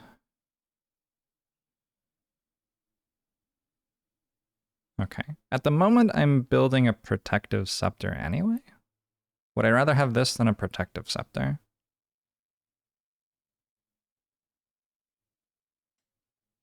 I don't think so. All right, never mind. Wall-strung bow. I sure am. During your short rest, instead of randomly losing 1 card from your discard pile, randomly draw 3 cards from your discard pile and choose 1 to lose.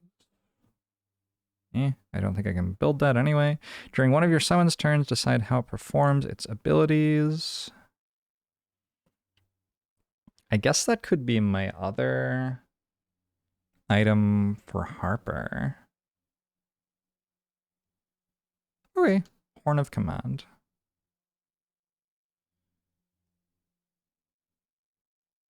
All right. I have some things I would like to purchase.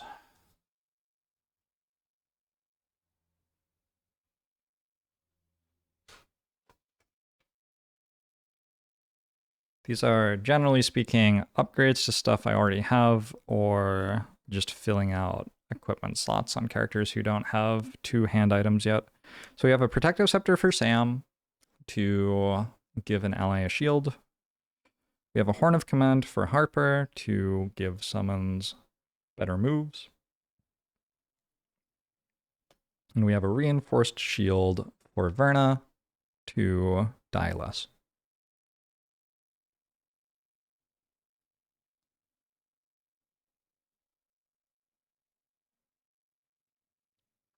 Okay.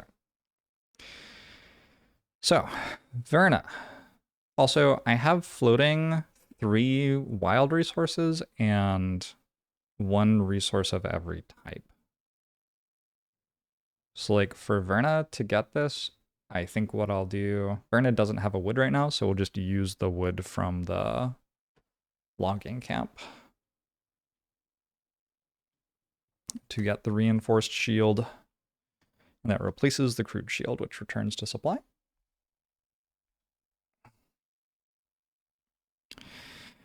All right, does Harper have metal or hides? Harper has hides. And then this plant thing. So at the moment, protective scepter.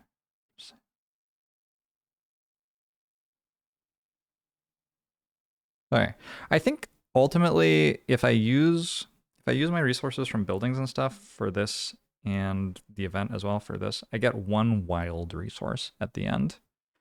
And I can decide what that is, I guess. I'll just, basically we will be floating a wild resource. And we can use that in the build phase to upgrade a building or something like that. That seems reasonable to me.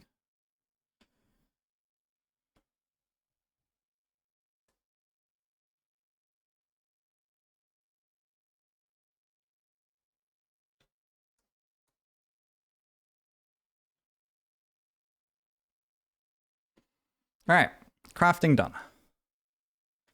Is Verna still allowed to die sometimes? Verna is going to die sometimes whether I allow it or not, I think. So I need to get to Snowscorn Peak, which requires... Oh, next up is Alchemist, which I can't do.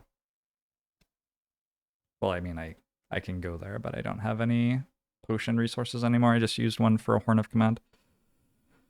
I want to do the Snowscorn Peak, which requires climbing gear. To build climbing gear, I need a wood. I have a wood. I need 3 metal. And I have 1 metal. Oh no, Sam has 2. Okay, yep. And I need a hide. 2 hides. I need 2 hides. So I'm going to use Sam's 2 metal and Lyle 2 hides and 1 wood from Harper.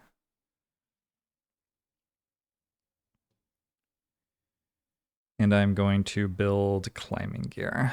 When I build climbing gear, I look at 161.1.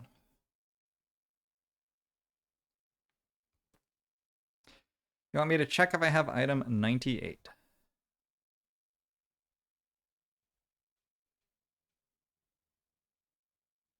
I don't think I do. Didn't I just do it? Didn't I just look? 161.1.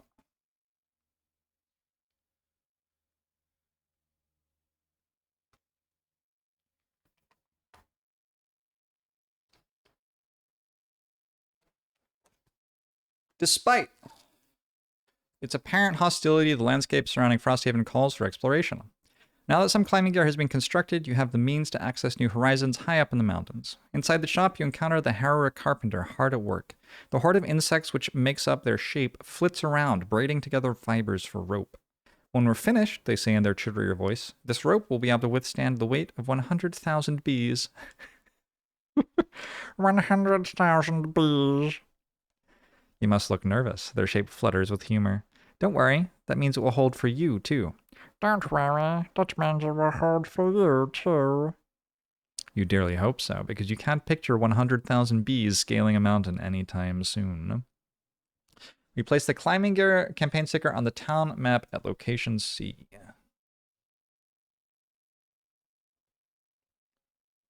Chat thinks I have item 98.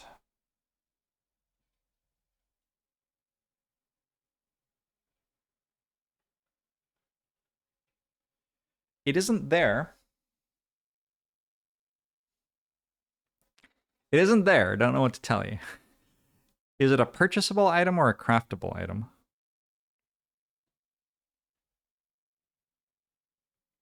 Did I buy 2 of it already? Is that why I don't have it? Is it like Spyglass? Is Spyglass item 98? Spyglass is item 1.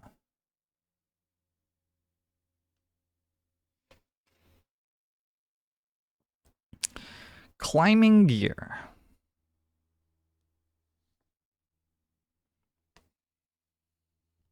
Goes on location C.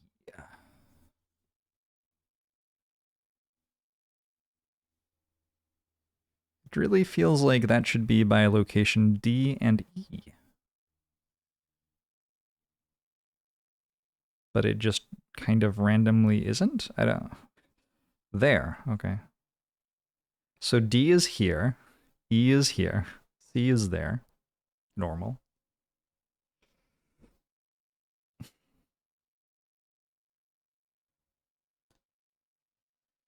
Unhealthy mixtures, item 98. Okay, cool.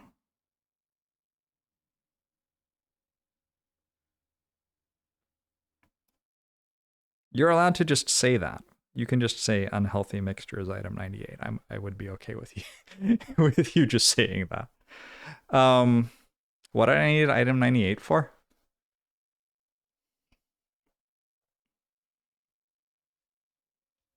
Was that for the advantage scales?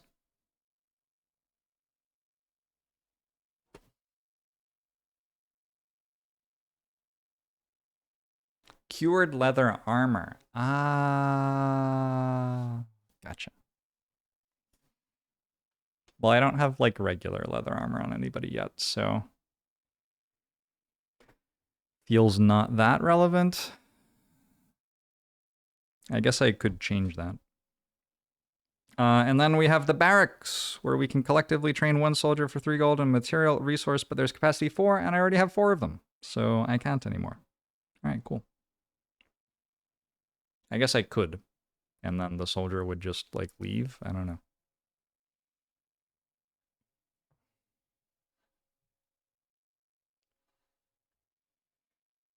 But I suppose I could. The other item needed for the armor just costs 2 hide. Yeah, I know, but I have like crude chain armor. That's fine. Whatever. I already have armor.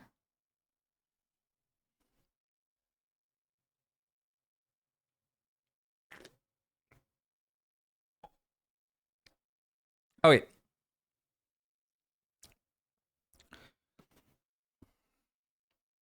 We did building operations. Downtime, level up Lyle. Lyle is now a level 3 Deathwalker. Which means I get to look at another Deathwalker card.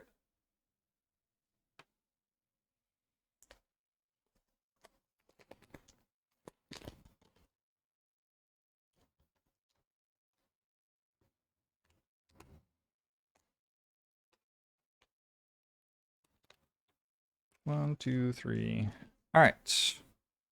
So the card I didn't take last level up was Restless Spirits.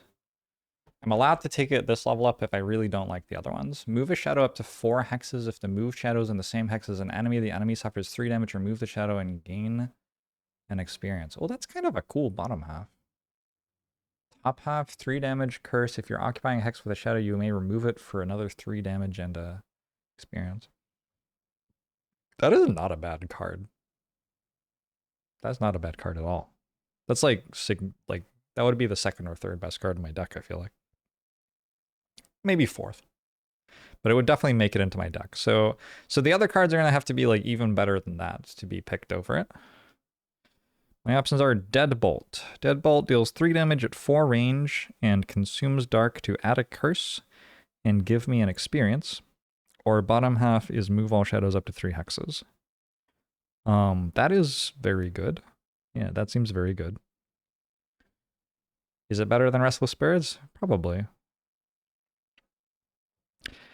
And then Ritual Sacrifice. 3 damage, add a damage for each Shadow in or adjacent to the hex occupied by the target. 13 initiatives, kind of big. Bottom half, remove any number of shadows within 3 range. For each shadow removed, gain an experience and grant an ally or a self 1 shield. And move 2 and channel dark. All of them are so good. Fuck. They're all so good.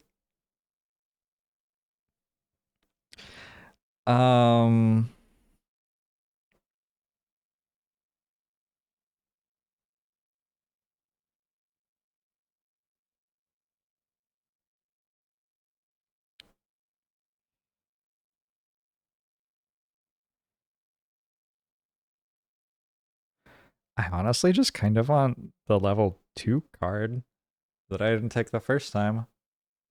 9 plus 10 is indeed 21. Thanks for 20 months. I have a part of the Olympics I'm looking forward to. Honestly, no. Honestly, no.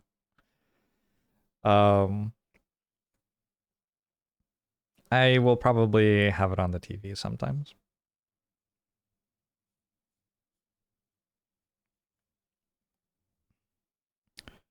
During your and your summon's attacks, before drawing an attack modifier card, you may place a character token on the target of the attack. When the enemy dies, place a shadow in or adjacent to the hex it occupied. Whenever you place a character token with this ability, remove any other character token placed with this ability.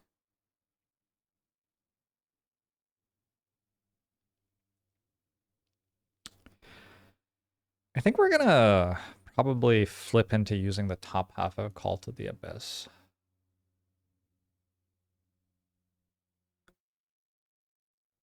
And if we're using the top half of Call to the Abyss, I kind of just want to use Restless Spirits. We're trying to kill a bunch of shit. Restless Spirits is the level 2 card, though. I feel like I'm getting debated. Surely the level 3 cards are better than the level 2 card. Is Deadbolt better? Restless Spirits, like worst case, it's top half deal 3 damage and curse. I guess cursing isn't as good if you're killing the enemy usually. But like also I can deal 6 with it.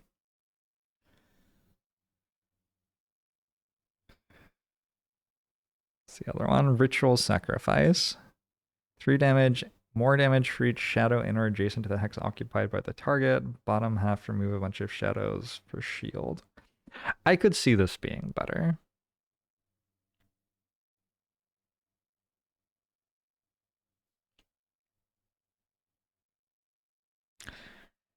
Restless Spirits also goes bottom half damage. Like, oh, Restless Spirits goes fucking hard. During your and your summon's attacks.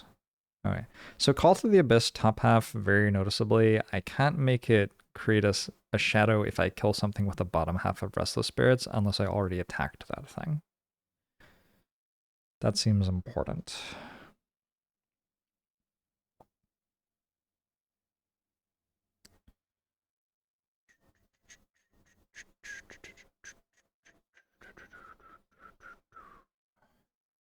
They're all so good. I wish I could take all 3. I'm going to take Restless Spirits. I'm just going to take the other level 2 card.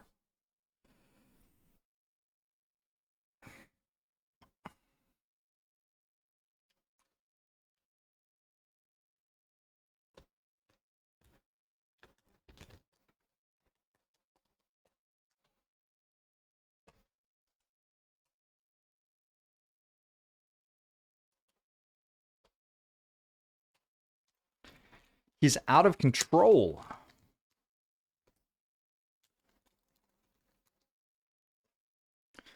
The man's gone wild. He needs to be stopped.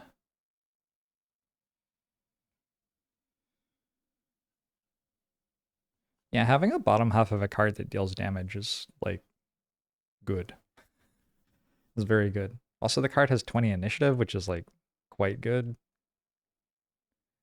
Also, the top half of it is just, like, I don't know. This card just seems sweet. All right, cool.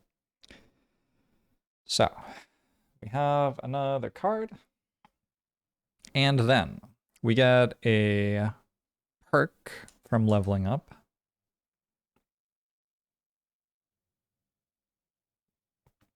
Whenever you long rest, you may move a shadow up to 3 hexes. Whenever you short rest, you can consume dark to confuse and curse something at 2 range from one of your shadow hexes.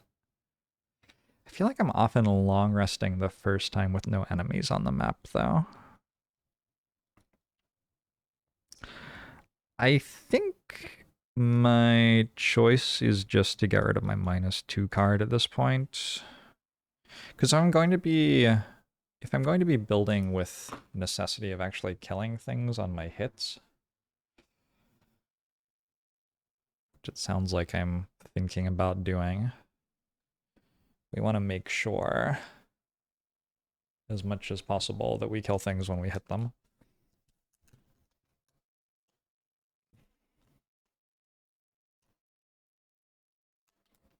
Yeah, it's a guaranteed 3 damage on the bottom half of that card. Feels pretty good. What else do you want to level up? I now have 8 max HP base. Plus another 1 from my traveling cloak. I guess that's a thing I could craft better. How many hides does Lyle have?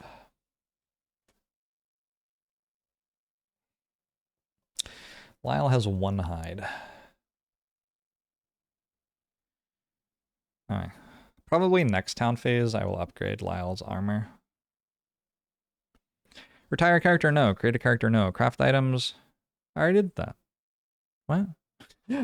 Brew potions, no. Sell items, no. Not at the moment. And then we get to the build phase. I could build a wall for 4 lumber. I have 1 lumber. I cannot build a wall. Anything else I can build? Build this wall, that only requires 3 lumber. Nope. Okay, so we're looking for something I can upgrade in the buildings. I have prosperity 2, that requires 3, requires 3, requires 3. Oh, I didn't add prosperity.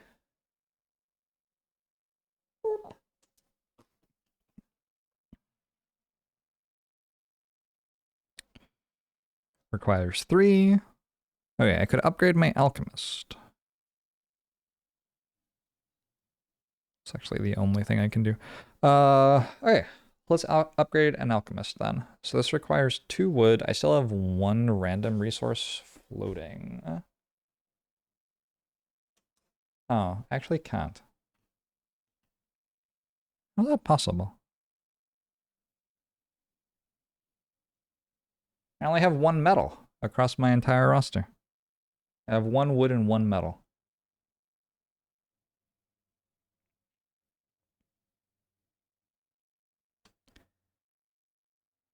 Maybe I downgrade the reinforced shield.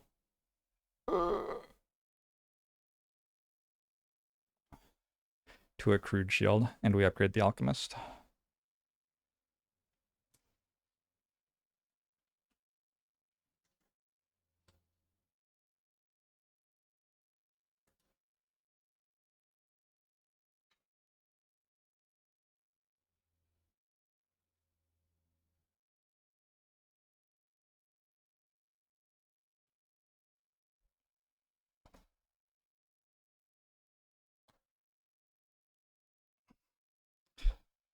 So now that gives me 1 more wood. So with this, that's 2 wood. And then I need 2 metal. 1 metal plus the random resource. And then I need 1 hide. So many people have hides. I will use one of Sam's. Okay, and we upgrade the alchemist. Did I build the climbing gear? It counts as a construction?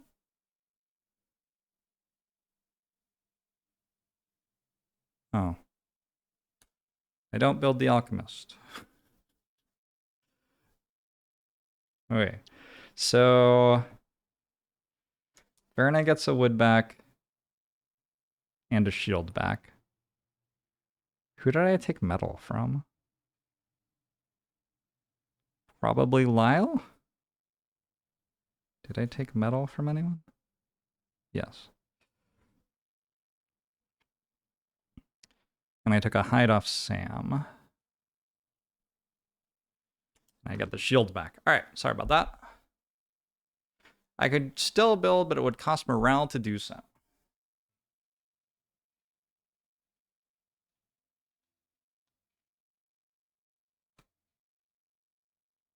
I'm doing such a great job of building up my town morale, though. It's all the way up to 6.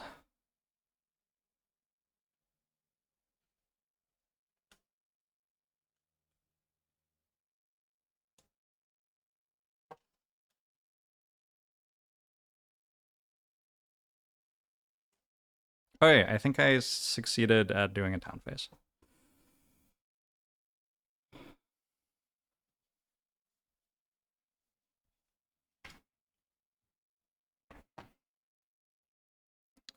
Player 2 says no take backsies. There's no player 2. It's just me. Only me here.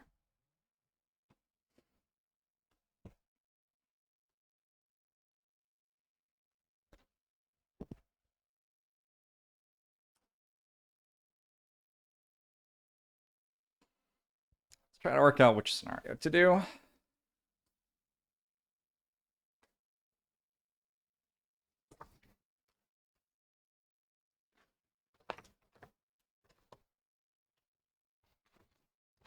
Howling in the Snow was the tutorial. I didn't do it on stream, but I played that by myself at some point. Algox Scouting we failed at. Town in Flames we've done. Algox Offensive we did. Heart of Ice we did. Number 5 is locked out, I think. Number 6 we did. Number 7 we did. Number 8, Crystal Trench we did. Number 9, I feel we're not. I should probably use the navigation thing. I feel like I'm spoiling myself by seeing that much.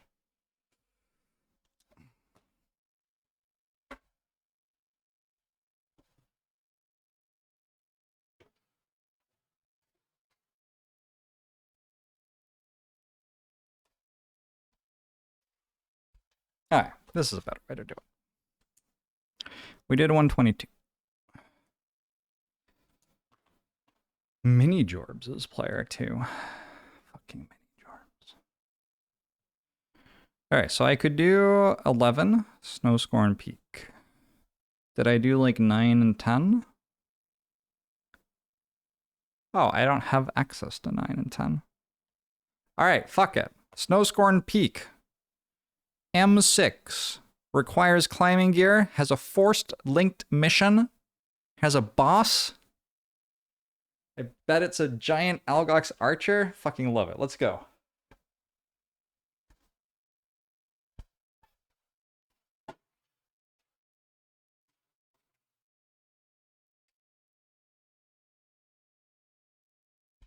It has been such a long time since I was dealt 6 damage by an Algox archer. Honestly, I kind of miss it.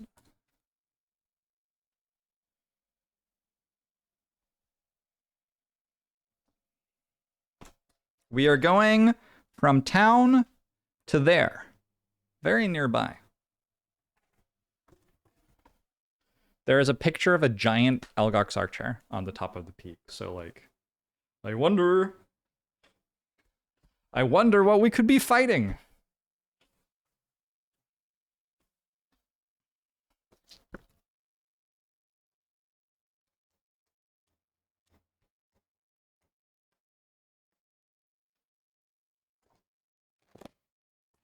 Oh.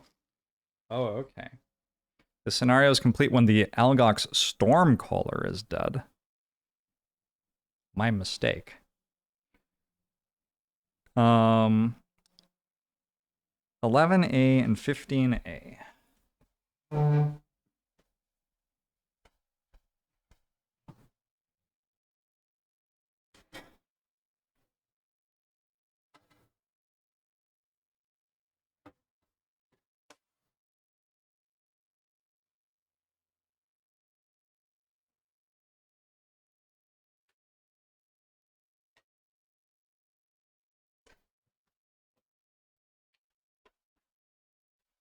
It's been such a long time since I last set up a scenario that I forgot that I am meant to do a road event.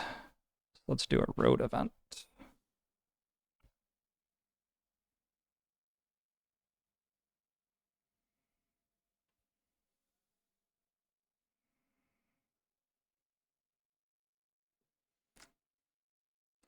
Just outside the range where Frosthaven could reasonably extend its influence, you find a clearing with a single inhabitant and an imposing machine. An Inox wearing ill-fitting formal clothing uncomfortably watches you approach, then introduces you to the device beside him. Welcome to the slot machine. He looks frazzled as though he misspoke. I mean, this is the slot machine. I am running it. Wait, sorry. He fumbles through his pockets, finally producing a note card. Reading off it, he continues. Welcome to the slot sanctum, a traveling slot machine that can make your wildest dreams come true with the spin of the dial. Gesture to the slot machine. He looked at you blankly. Win fabulous prizes. Gesture to prizes. A pile of fine hides, metal, and other resources sits on a small table beside him. Option A, play the slot machine legitimately. Option B, insist the Inox operator let you peek inside this machine. I mean, I'm going to insist it lets me peek inside the machine. I don't trust you. And this is not a pro gambling stream. There could be children watching. It's very important that we understand that gambling kills, or maybe smoking. I don't know. If we have Inox or persuasive, this is allowed. Is anybody persuasive? Holy shit, Lyle is persuasive. Fucking nailed it. All right, sweet. The Inox shrugs. Yeah, okay. The inside is a mishmash of chains and pulleys, but you think you can time it right. Read outcome A and add 2 additional loot cards of your choice to the machine. All right, cool. He's saying a gesture to the slot machine out loud. Correct. The operator shows you how to use the machine, and soon you're sitting on a stool, ready to pull the lever. He hands you a drink poured from a canteen behind the table. Make a 10-card slot machine deck composed of 2 loot cards of each material resource and 4 more loot cards of your choice. Wait, including random item? Is that allowed?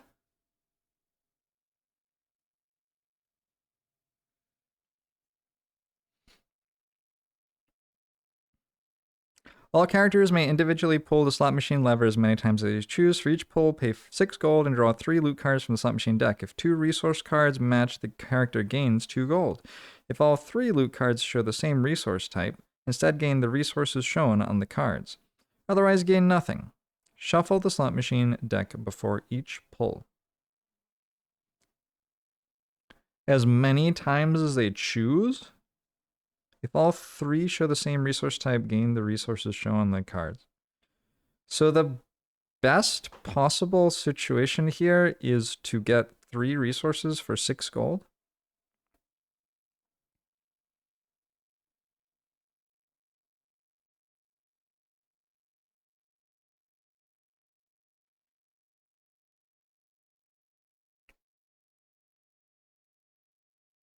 Why would I want to...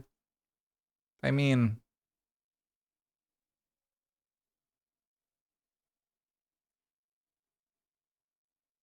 I'm kind of been functioning on an exchange rate of 2 gold per resource. I guess I am starting to have more gold than I need. What else am I spending gold on right now? Like events and shit. Like this, for example.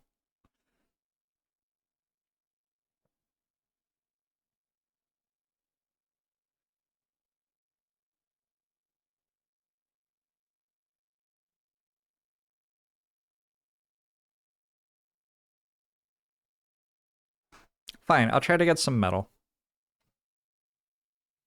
So, 1 lumber, 1 metal,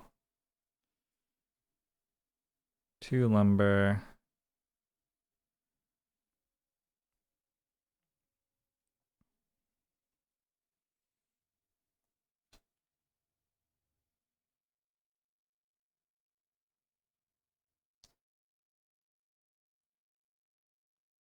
Where's the rest of the loot?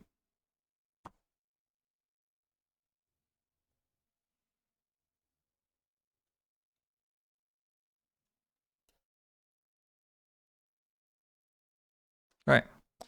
I have 8 metal, 2 lumber, and 2 hides. What is 8 choose 3, everyone? And what is 12 choose 3?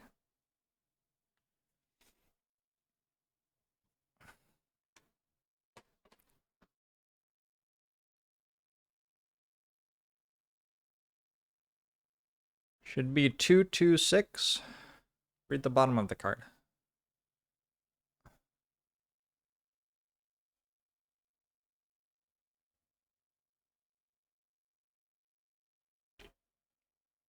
You can literally just Google it.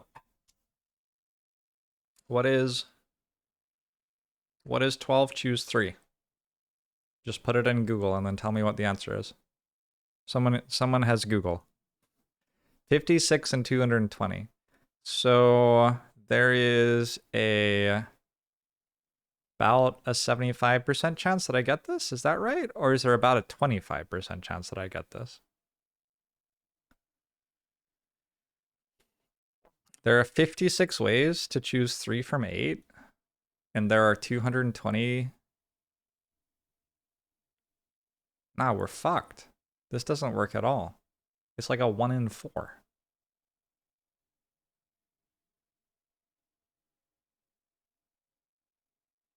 All right, we're not doing that. That's just not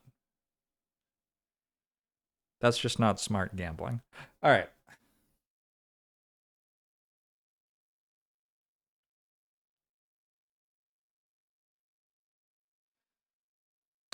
Do you not reshuffle in between? Yeah, you reshuffle in between as well.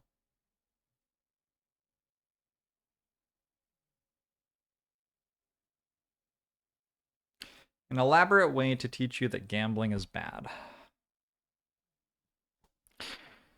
Okay, we're setting up the scenario.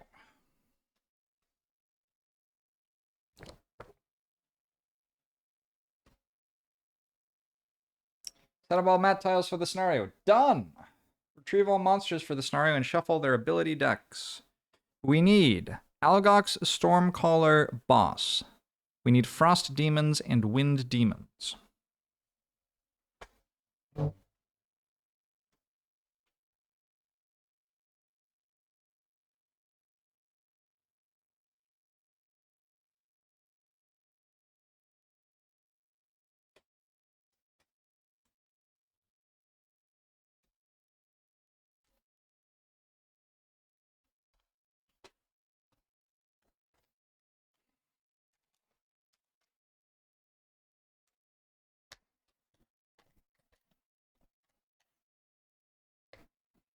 How do I...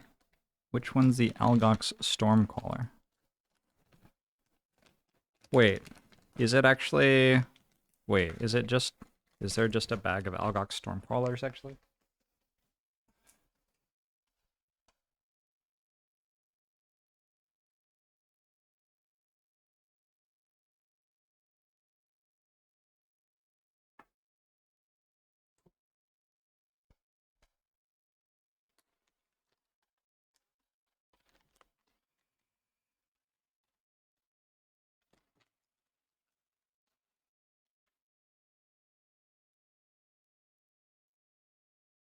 Oh shit, is it that?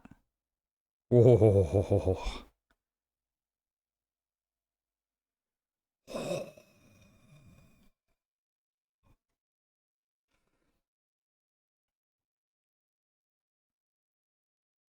Bosses always have their own card in the standee. I think sometimes there are also named enemies that are just regular enemies with a name.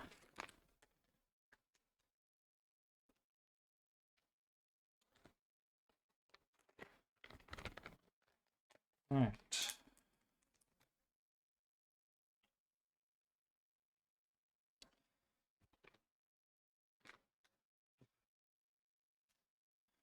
We also have Wind Demons and Frost Demons.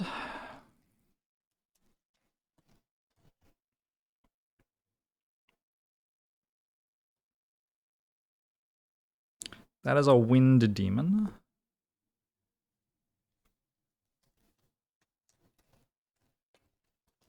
Am I more of a wind demon or a frost demon? Myself, personally, is a frost demon. I think I'm more of a wind demon.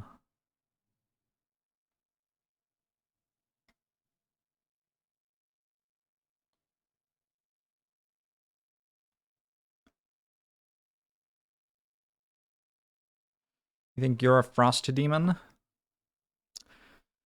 It takes all sorts, this world.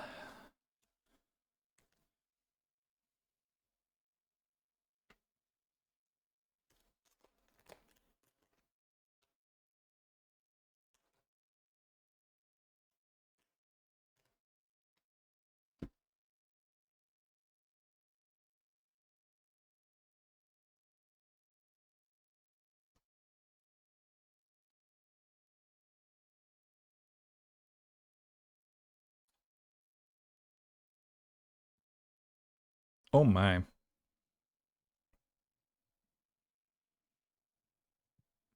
Oh no.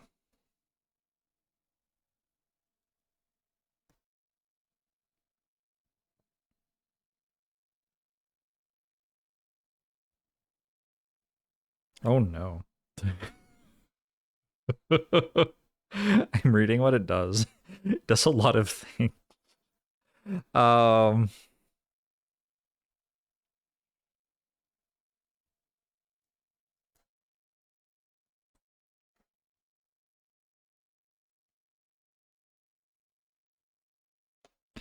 the bosses 3/8 of the time use special 1 and 3/8 of the time use special 2. The Algox Storm Caller's special 1 is an attack for 1 less than usual with number of characters targets at 5 range that pushes 2.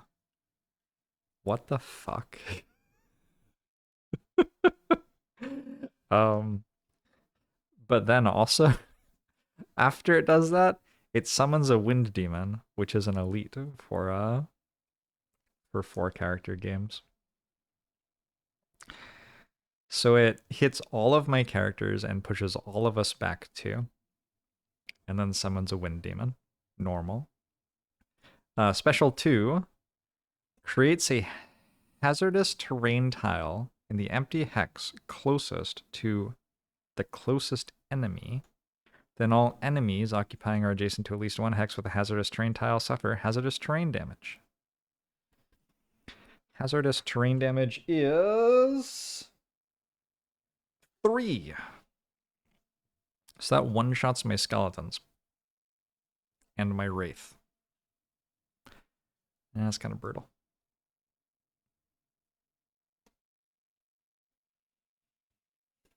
However, the scenario ends when it's dead. So I believe the strategy is to run at it and hit it a lot. That seems like the strategy.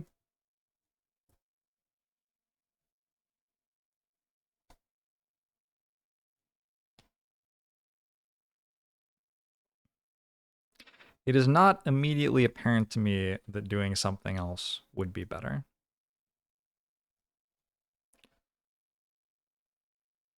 The Wraith flies. All enemies occupying or adjacent to at least 1 hex with a hazardous terrain tile suffer hazardous terrain damage. Are you trying to tell me that that means it doesn't take damage from that? Because that is not stated in the rulebook.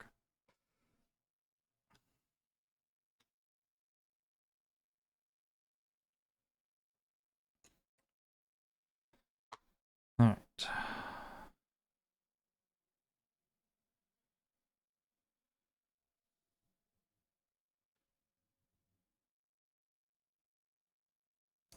All overlay tiles and set up the first room.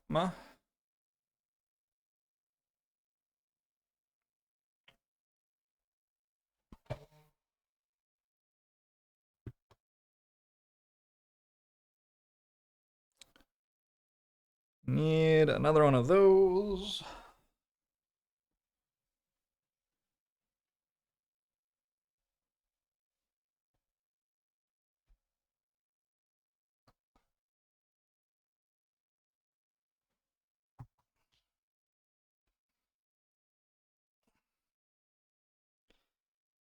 This goes here.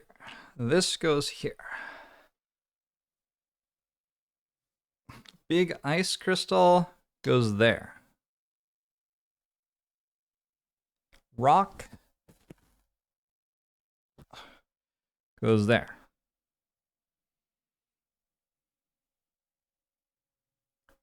These are normal tiles, just trust me.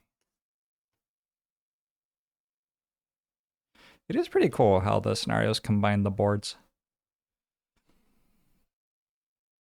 3 hazardous terrains to start. We've got this, that,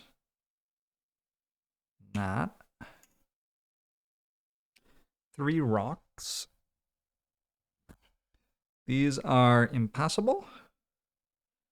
There, there, there. And the chest. Is that it? I think that's it.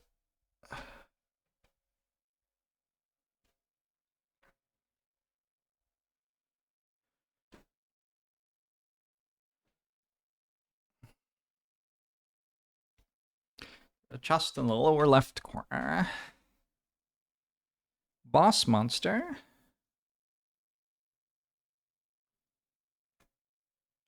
Stands here. And then they start with 2 of the frost demons.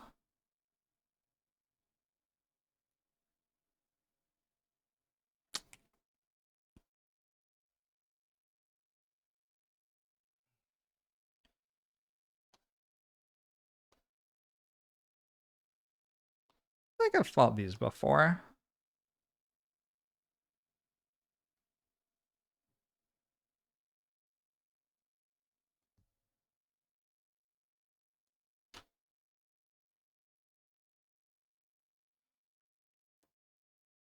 They are mostly melee. So for melee, I will use red. I'll use orange because there's a boss that's red. How about that? There's one here. One here.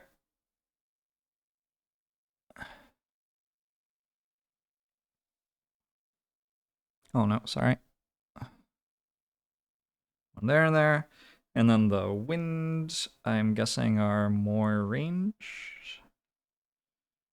So 2 range attack, 3 range attack, 3 range attack. Lots of pushing, lots of pulling. Cyclone has some AoE. That one is not a ranged attack. That one is a melee attack.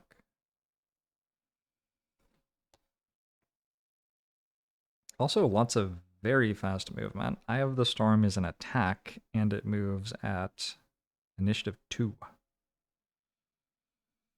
Okay. As of turn 1, there are no elite enemies on the map. There's just the boss and 2 non-elite frost demons and 2 non-elite wind demons.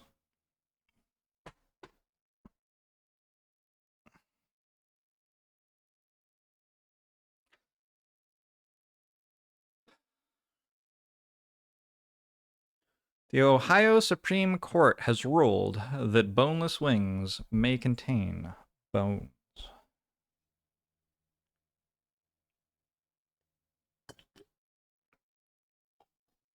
Feels wrong.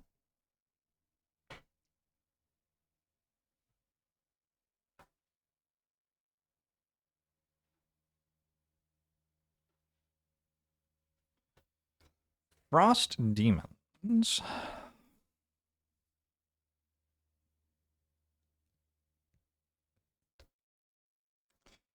Oh, level 4? Holy shit. Alright. Frost Demon level 4 has 2 retaliate, 11 health. 3 move, and a base attack of 4. And that is the regular ones. The elites have 19 health, 4 move, and retaliate for 3 instead of 2. So the elites get 8 more health. Basically, the vibe I'm getting is if I kill the ads and ignore the boss, I can actually not kill the ads faster than they are created. I don't think. I think this is very much a run at the boss and hope we win kind of situation. That is the vibe that I get.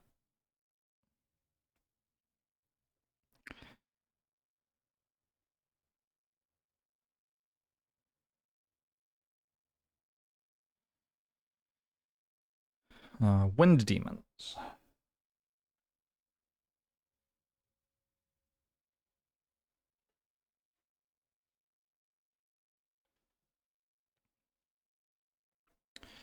Level 4. A regular level 4 Wind Demon has 7 health and 2 shield. Okay, so those are a bit more killable. I will want to bring Pierce on the mission. But yeah, those are quite a lot more killable. I think one thing about the boss is it doesn't have much mobility. It will push us away from it, but it's actually standing by... It's standing by some obstacles. So if we get between the obstacles and it will just push us back into the obstacles. Which doesn't actually push us away from it. Like we'll basically be wedged between it and the obstacles and it can't get rid of us.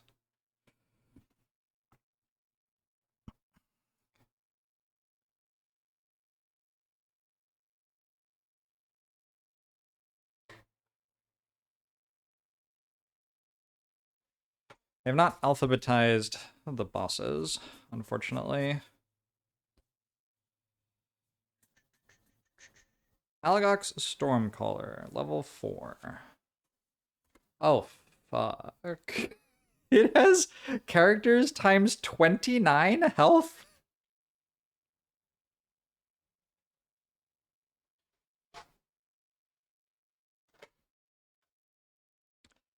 Nah.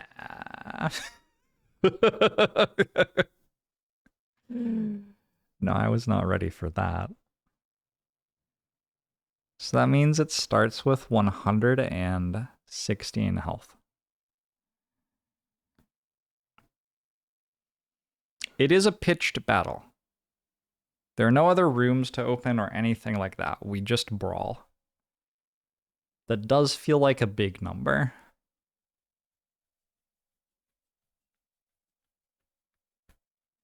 Certainly feels like a big number. All right.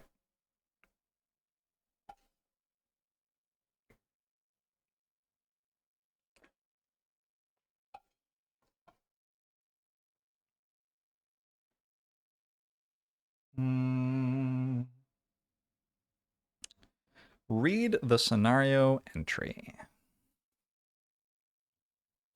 The wind never stops.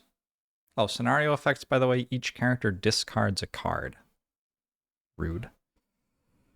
The wind never stops. It buffets you. A constant presence, stealing your heat and fogging your mind, reducing your hands to frozen claws. But you cannot stop either. You carve a route toward the peak 1 piton at a time, hoping to reach the snow speakers hiding there before they cause any permanent damage. Your limbs burning in protest, you jam your hands and feet over and over into jagged crevices. Just when you think you might have to give up, you reach for one final grip and feel snow instead. The summit. Pulling yourselves over the ledge, you discover an island hidden in the stratosphere, a secret frozen plateau. The mountaintop rises steeply to a peak, and only a short distance away stands your welcoming party. It consists of one ancient steel-eyed Algox and 2 detachments of demons, their teeth bared in the frigid wind. Our preparations are nearly complete, interlopers, the elder Algox says, an indulgent smile crisscrossing her face. This mountain will fall, and when it does, the dirt-worshipping cult of ice speakers will be crushed. The elder raises her hands, and a great vortex of snow swirls around her. The rock beneath you begins to shake. The air hums with menace. I will use this mountain's own energy against it. Death comes. You let loose a cry and rush in. The time for speeches is over. Yeah, I mean that's what we're doing. Okay. Some other things to do. I should build a loot deck.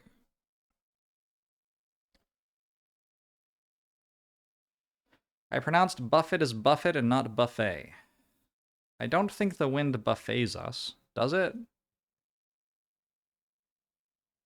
A person ate a boneless wing and had the inside of their throat injured by a small bone.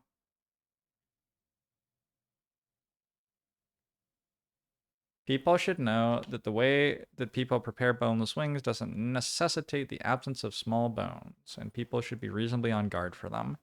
That that destroys the entire point of boneless wings. The entire point of boneless wings is you don't have to be on guard for the bones. That is the service you are paying for when you purchase boneless wings.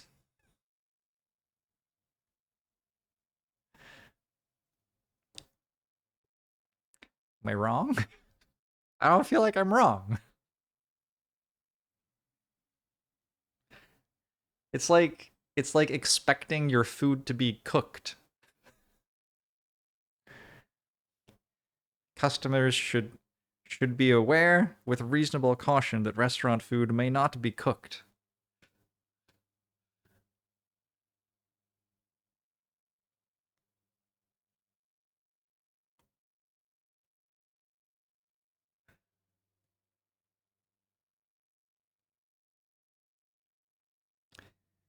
Anyway, I don't know about that.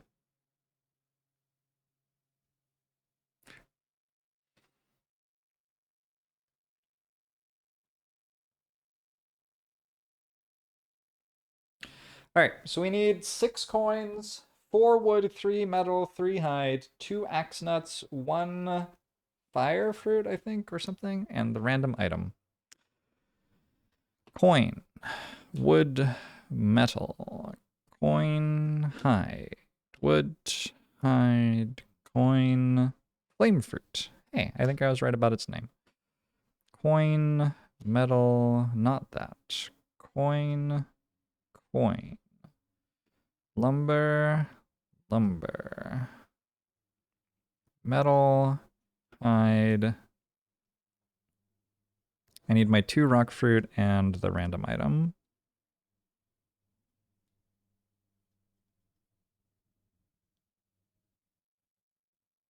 Oh, they're axe nuts, not rock fruit. My bad.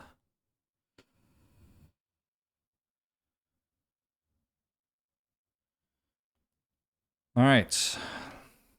Interesting. The loot deck has a random item in it.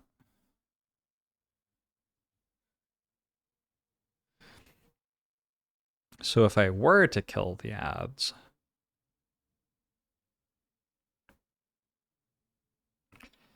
but it's summoning an average of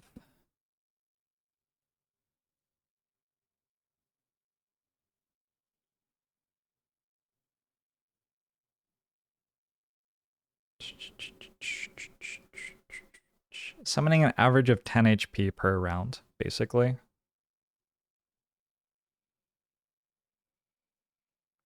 That's not counting the fact that wind demons have shield. I mean, if it wasn't also dealing damage to me, I could fight the summons. But it's also dealing damage to me. It attacks for 5.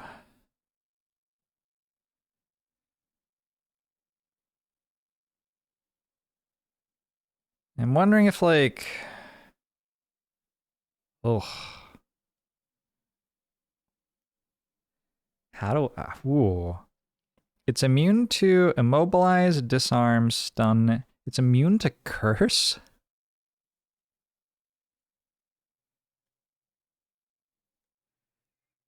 Okay, that's kind of interesting, actually, because the monsters are not immune to curse. So I could have my Bone Shaper fight the monsters, and then the rest of the gang goes after the boss.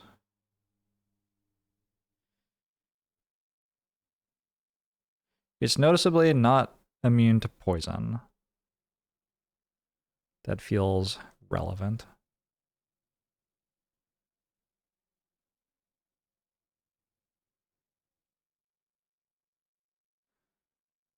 It's not immune to hazard damage itself.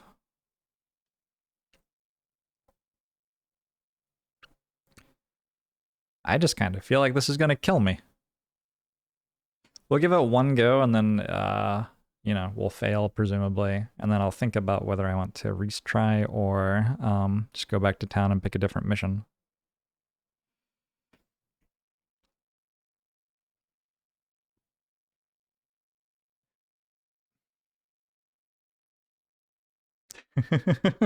Nice, Arrakis. I hope you enjoy the watch. I think they're kind of cool.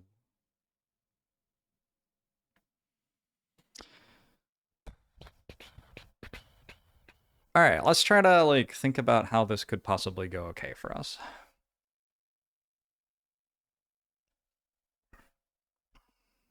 I have to remember also for the characters who don't have ignore scenario effects, which is everyone except Sam, I think.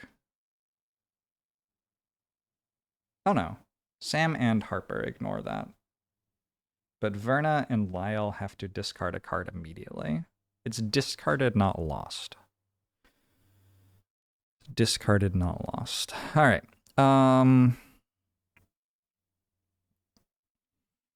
So mobility feels important. I'm starting over here on the right side.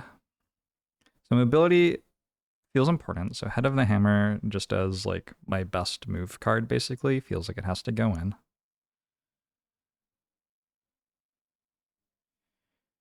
The boss is not immune to confuse, so pincer movement feels very good. It's a high damage card, and it CCs it in one of the ways we can CC it. Tip of the Spear also feels pretty good. It has Pierce, and it has 4 move. Both of those are relevant in this situation.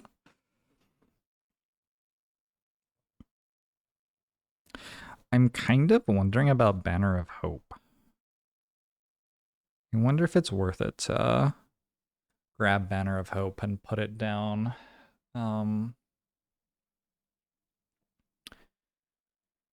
Put it down over on that side of the map. There's only 1 health per turn. I got how many cards? 10?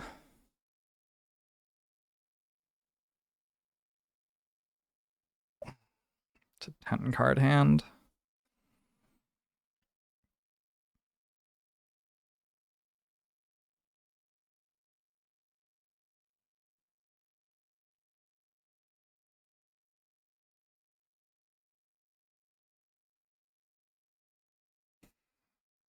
And don't love this.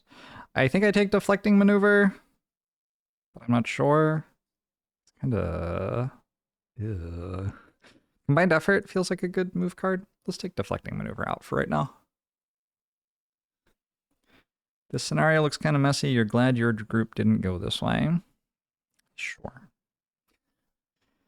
I definitely want Rallying Cry to grab the Banner of Strength, but the boss is immune to disarm. I think I want at all costs to heal my people. Ooh, Pinning Charge. Okay, Pinning Charge is... because it deals extra damage for each ally adjacent to the target. That seems like a really big card here. I got 1 more card, I believe.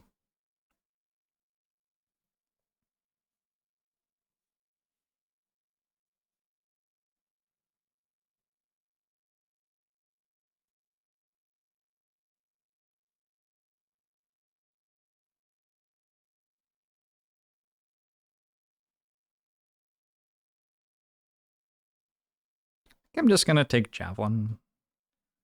It's like fine. It does have a push on it. You can push the enemy into hazardous terrain potentially.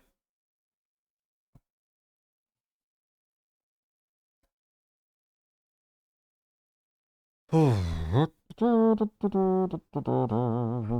two, three, four, five, six, seven, eight, 9. Oh, I got 1 more card. Okay, cool.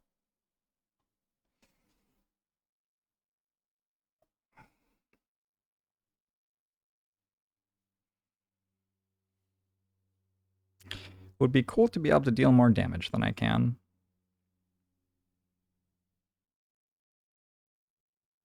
I think deflecting maneuver, all attacks targeting you this round gain disadvantage. I think that's just probably worth having. 15 initiative is kind of good too.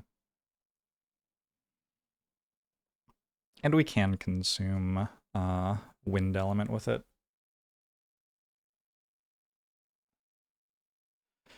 All right. Verna has to discard a card at the start of the scenario. I'll try to remember to do that. Sam. Crushing weight. Next 6 melee attacks add +2 damage. Seems mandatory. Fortitude.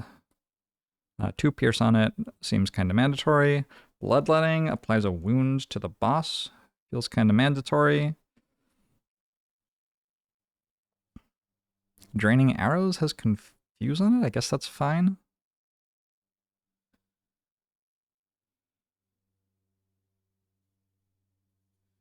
Vile Assault, I think, is one of my best cards for sure.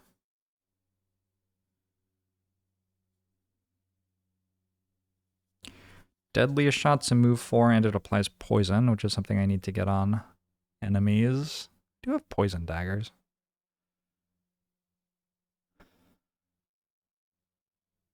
My expected value on the road event breaks even if you value a single resource at 3.75 gold.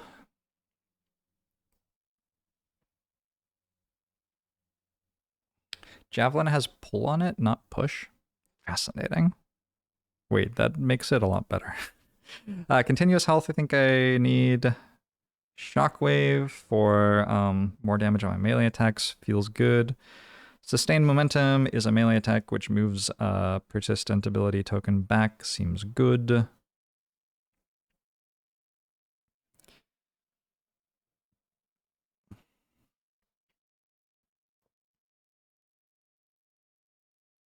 Fuck if I know what the other ones are going to be. There should be 6 cards left, right? 5 cards. There should be 5 cards left. 1, 2, 3, 4, 5, 6, 7, 8. I need 3 more cards. I've been doing okay with no remorse. I guess I'll take Fierce Barrage. 2, 3, 5, 6.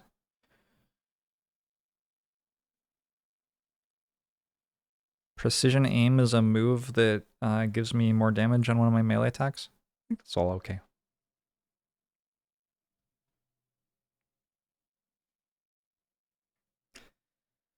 One, 2, 3, 4, 5, 6, 7, 8, 9, 10, 11, 12. All right, and Sam doesn't have to discard stuff at the start of the scenario either.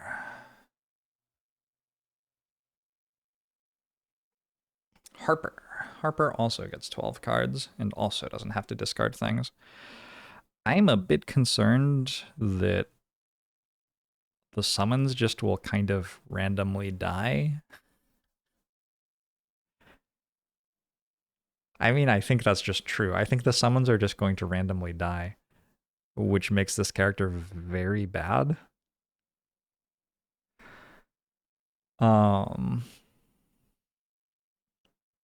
Yeah, not sure what I'm going to do about that. The other problem is that Curse, the boss is immune to Curse, so I have all these cards, like the bottom half of this give 2 curses to enemies at 2 range. Yeah. I can use that, but not on the boss, I guess. I think bottom half of Dark Tidings for 4 move seems pretty good. Angry Spirits for my Wraith. Ooh. Eternal Torment doesn't say that the summon has to attack the thing that I have cursed.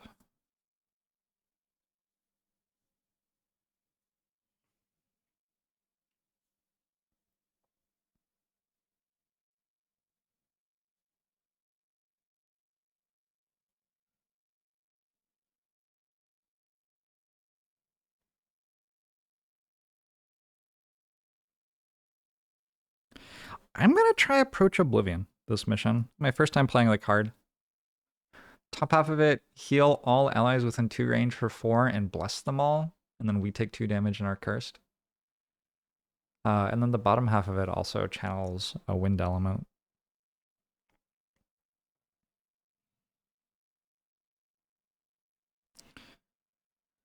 Wrath of the Turned Earth gives a summon extra attack. It also keeps a summon alive.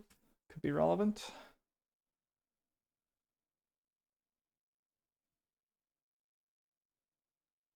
Summer one, so gold is basically useless. See, I don't know that, so you can't tell me that. I'm playing the game for the first time.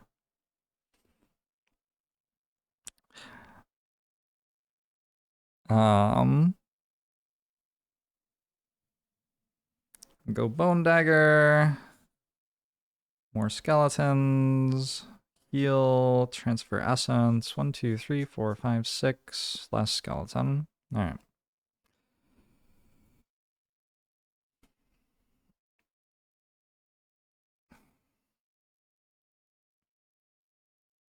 Is this 12? 1, 2, 3, 4, 5, 6, 7, 8, 9, 10, 11, 12.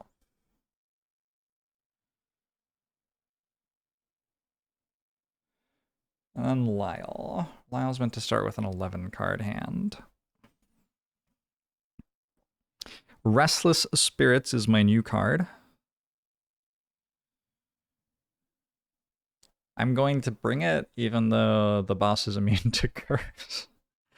Fluid Knight should be good.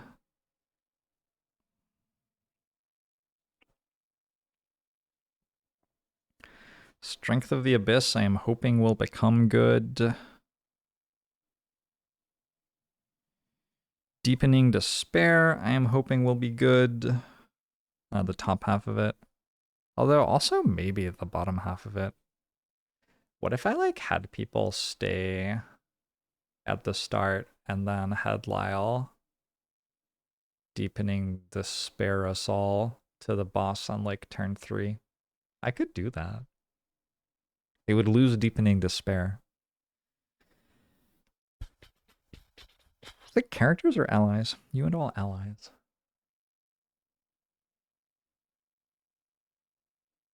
Fascinating.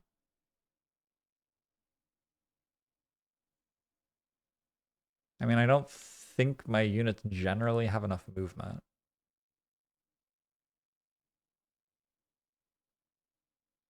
Fascinating, though.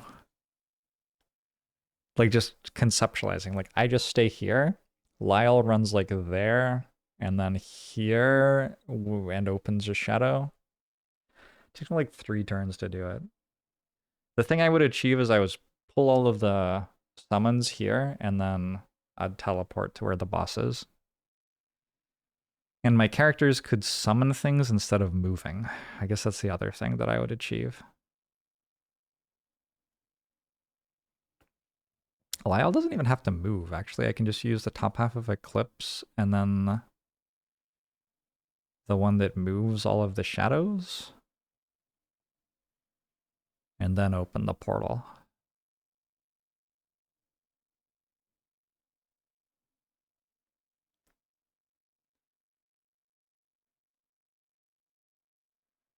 I feel like it'll be better to just move forward at the start.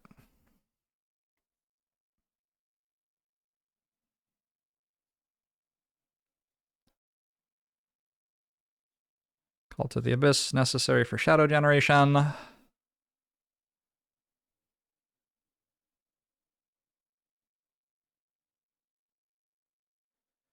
0.259 sounds like too few refunds, just since you get it always unless you draw one of each type only.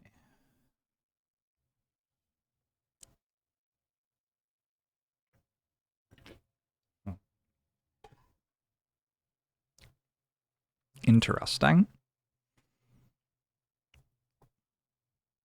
I think I'll take Rest in the Shade. Heal all allies occupying hexes with shadows and self. I'll try to put all my allies on hexes with shadows. Shadow Step should be good. Eclipse should be good.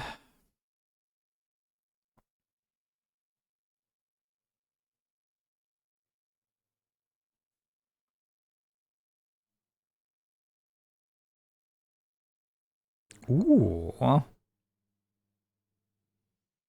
kind of like the idea of going Wave of Anguish and surrounding the boss in shadows.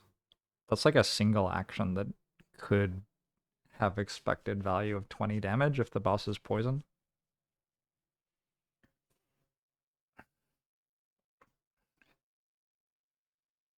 .44 is the refund. I feel like it should be 1 minus or 2 minus .44 or something. I don't know. You only get the refund 44% of the time? That doesn't feel like enough. 1, 2, 3, 4, 5. I'll take Black Barrage because it is a ranged attack, I guess. Just like generally taking ranged attacks feels okay at this point.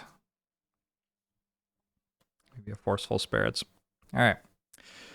I don't love it. Like I said, I'm a little dismissive of my chances here, maybe. I must discard a card with Lyle.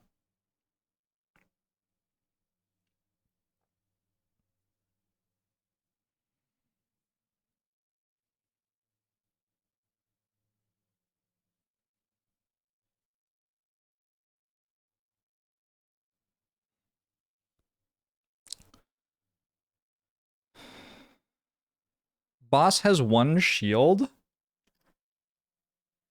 Laughing my fucking ass off.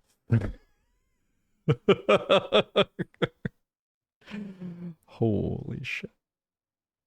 All right.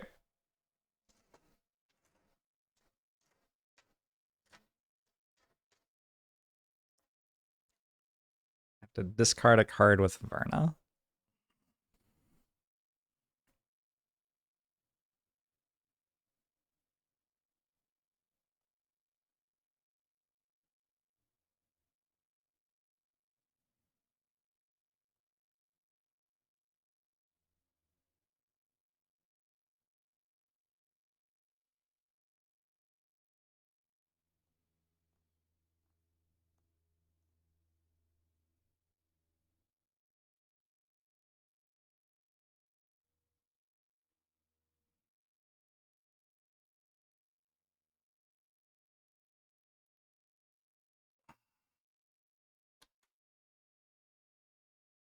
Anybody have any armor shred?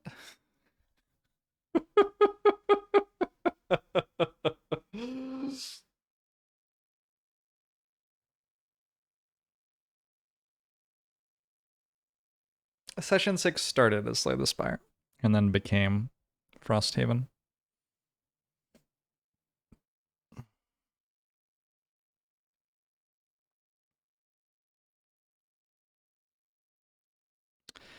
My oh my.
Yeah. Enjoy Crescent Method.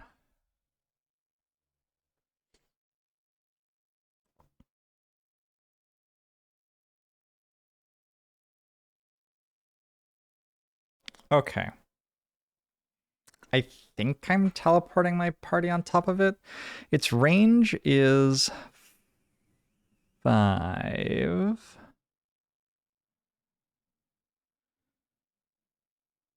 Or infinity. Special 2 basically has infinity range. Special 1 has 5 range. He doesn't have many moves. There are also like other enemies. I should possibly be more concerned about that than I have been so